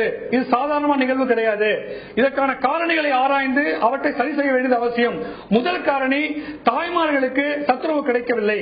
அந்த 4000 ரூபாய் பணம் ஒழுங்காக கிடைக்கவில்லை. எங்களுக்கு மாவட்டத்திலே 7 மாத கர்ப்பிணி பெண் கூட செங்கலை தூக்கி கொண்டு வேலைக்கு போற நிலைமை இருக்கிறது. இந்த 4000 ரூபாய் பணமும் பெண்ணடிமை சமுதாயத்தில், ஆண் ஆதிக்க சமுதாயத்தில் அந்த 4000 ரூபாய் வாங்கிட்டு டாஸ்மாக் கடை கொடுத்து மீண்டும் அதை அரசுக்கே கொடுத்துருக்காங்க உண்மை. செய்ய முடியும். இன்னொரு பக்கத்தை நான் கொண்டு போக விரும்புறேன். நாம முத்துமலை கேட்க விரும்புறேன். இன்னொரு முக்கியமான விஷயம் நம்ம பார்த்தோம். இப்ப வந்து பத்திரிகையில் வரக்கூடிய செய்தி பார்த்தோன்னே அதிமுக 11 நாடாளுமன்ற உறுப்பினர்கள் 9 பேர் தர்மபுரியில் இருக்கக்கூடிய கிராமத்தை தத்தெடுத்திருக்காங்க.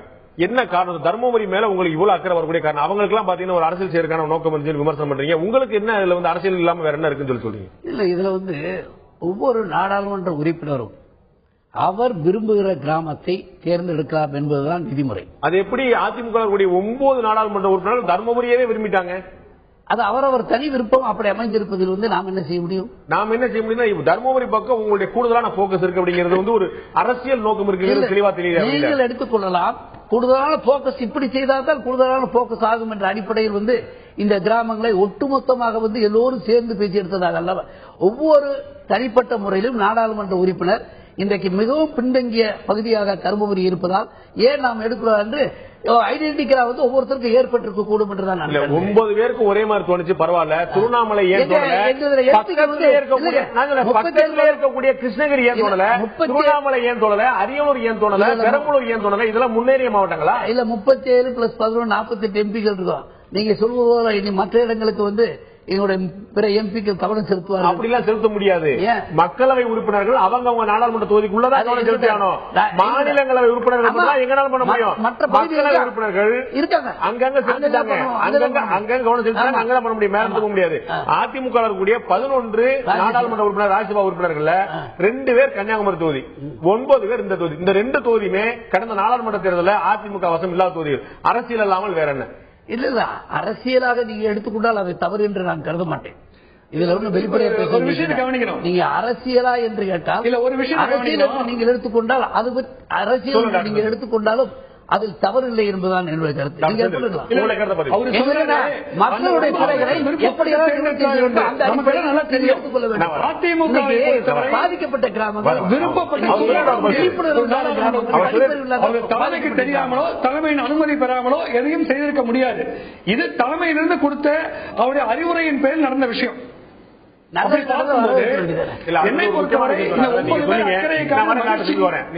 ஒவ்வொரு எம்பிக்கும் தோணி இருக்கும், அதனால செஞ்சிருப்பாங்க. ஆனா டாக்டர் செந்தில் சொன்னது போல அதிமுகவை பொறுத்தவரை அனைவரும் அறிந்த விஷயம், அதிமுக தலைமையோடைய சம்மதம் இல்லாமல் யாரும் ஒரு அணுவும் அசைய முடியாது. அப்ப தர்மபுரிக்கு 9 எம்பிகள் முடிஞ்சிருக்காங்க. அதிமுக தலைமையின் பார்வை தர்மபுரி பக்கம் இருக்கிறது. நீங்க ஒண்ணு தெரிஞ்சுங்க, இந்த விஷயத்தில் மட்டுமல்ல, எந்த ஒரு நல்ல காரியம் அல்லது அடிப்படையாக அதிமுக மக்களுக்கு பணியாற்ற வேண்டும் என்பதை அடிப்படை கோட்பாடுகளை வகுத்து தந்தவர் மக்கள் முதலமைச்சர் அம்மா அவர்கள். அவர்களை பொறுத்தளவில் இன்றைய காலகட்டத்தில் எந்த இடத்தில் எந்த மக்களுக்கு எப்படிப்பட்ட தேவை அது எந்த தவறு இருக்கிறது? தர்மபுரி ஒட்டுமொத்தமாக பார்க்கிறவங்க தர்மபுரி மிகவும் பின்தங்கிய பகுதி, விழிப்புணர்வு இல்லாமல் இருக்கிறது.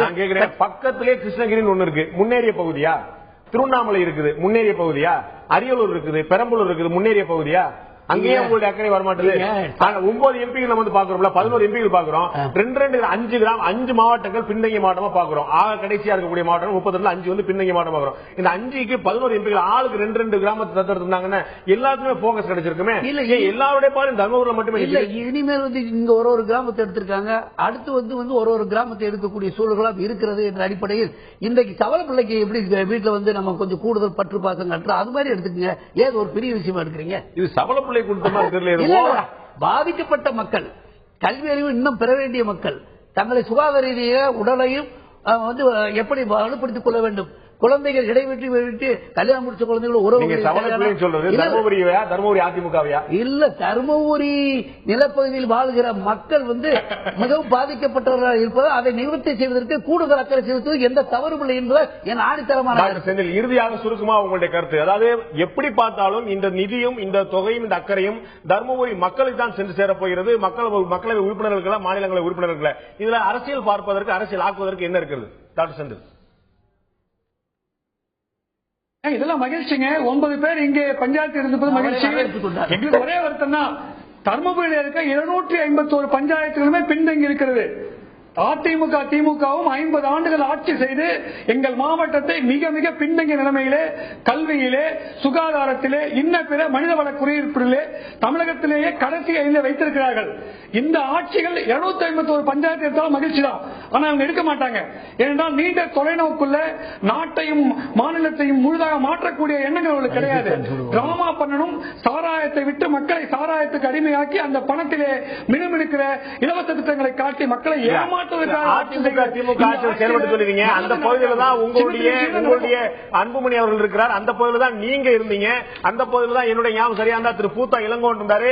உங்களுடைய கட்சியிலே தான் இருந்துச்சு. நீங்க மாநிலங்களவையோ மக்களவையோ இல்லாட்டி சட்டமன்றமோ அந்த பகுதி முழுக்க பாட்டாளி மக்கள் கட்சியோட கட்டுப்பாடு தான் இருந்தது. மகிழ்ச்சி. அந்த பகுதிக்காக பணியாக பட்ஜெட் போட்டு நிதி ஒதுக்கீடு இடத்துல நாங்க எப்பவுமே இல்ல. தமிழகம் முழுவதுக்குமான கல்வி திட்டத்தை போடுற இடத்துல நாங்க இல்ல. தமிழகம் முழுவதும் மதுக்கடைகளை மூடக்கூடிய சட்டம் இருக்கு. கடந்த 20 ஆண்டு காலமாக மத்திய அரசுல நீங்க இருந்தீங்க. கையெழுத்தாக மதுக்கடைகளை மூடுவார். டாக்டர் தலித் தெளிமலை காலத்துல இருந்து காலம் வரைக்கும் மத்திய அரசுல தொடர்ந்து நீங்க அங்க வச்சிருந்தீங்க. வரலாறு படைத்திருக்கிறோம். இன்னைக்கு தர்மபுரி மருத்துவக் கல்லூரி சொல்றீங்க, அந்த மருத்துவக் கல்லூரி மருத்துவர்களை நாங்கள் கொண்டு வந்தோம். இன்னைக்கு குறைந்தபட்ச குழந்தை வைத்தியம் மாதிரி கிடைக்குது. எங்களை பொறுத்தவரை ஒரு நாடாளுமன்ற உறுப்பினராக மருத்துவக் கல்வி கொண்டு வந்தோம். தர்மபுரியில் எத்தனை கொண்டு வந்தோம்.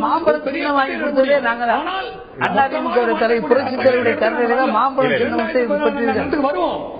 நீங்க அரசியல் முகவரிக்காக பச்சிளம் குழந்தை பிரச்சனையை அரசியலாக்குவது என்பது தவறு என்பது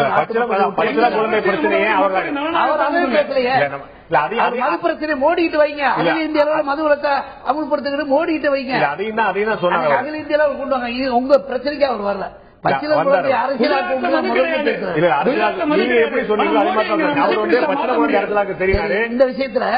இந்த விஷயத்துல முதலமைச்சருடைய அறிக்கையும் நம்முடைய மக்கள் நல்வாழ்வுத்துறை அமைச்சர் அறிக்கையும் தெளிவாக சொல்லப்பட்டு இருப்பது யாராலும் மறுக்கப்படவில்லை என்பது உங்களுடைய கவனத்துக்கு இல்ல. இதுக்கு முன்னாடி இது போன்ற சம்பவங்கள்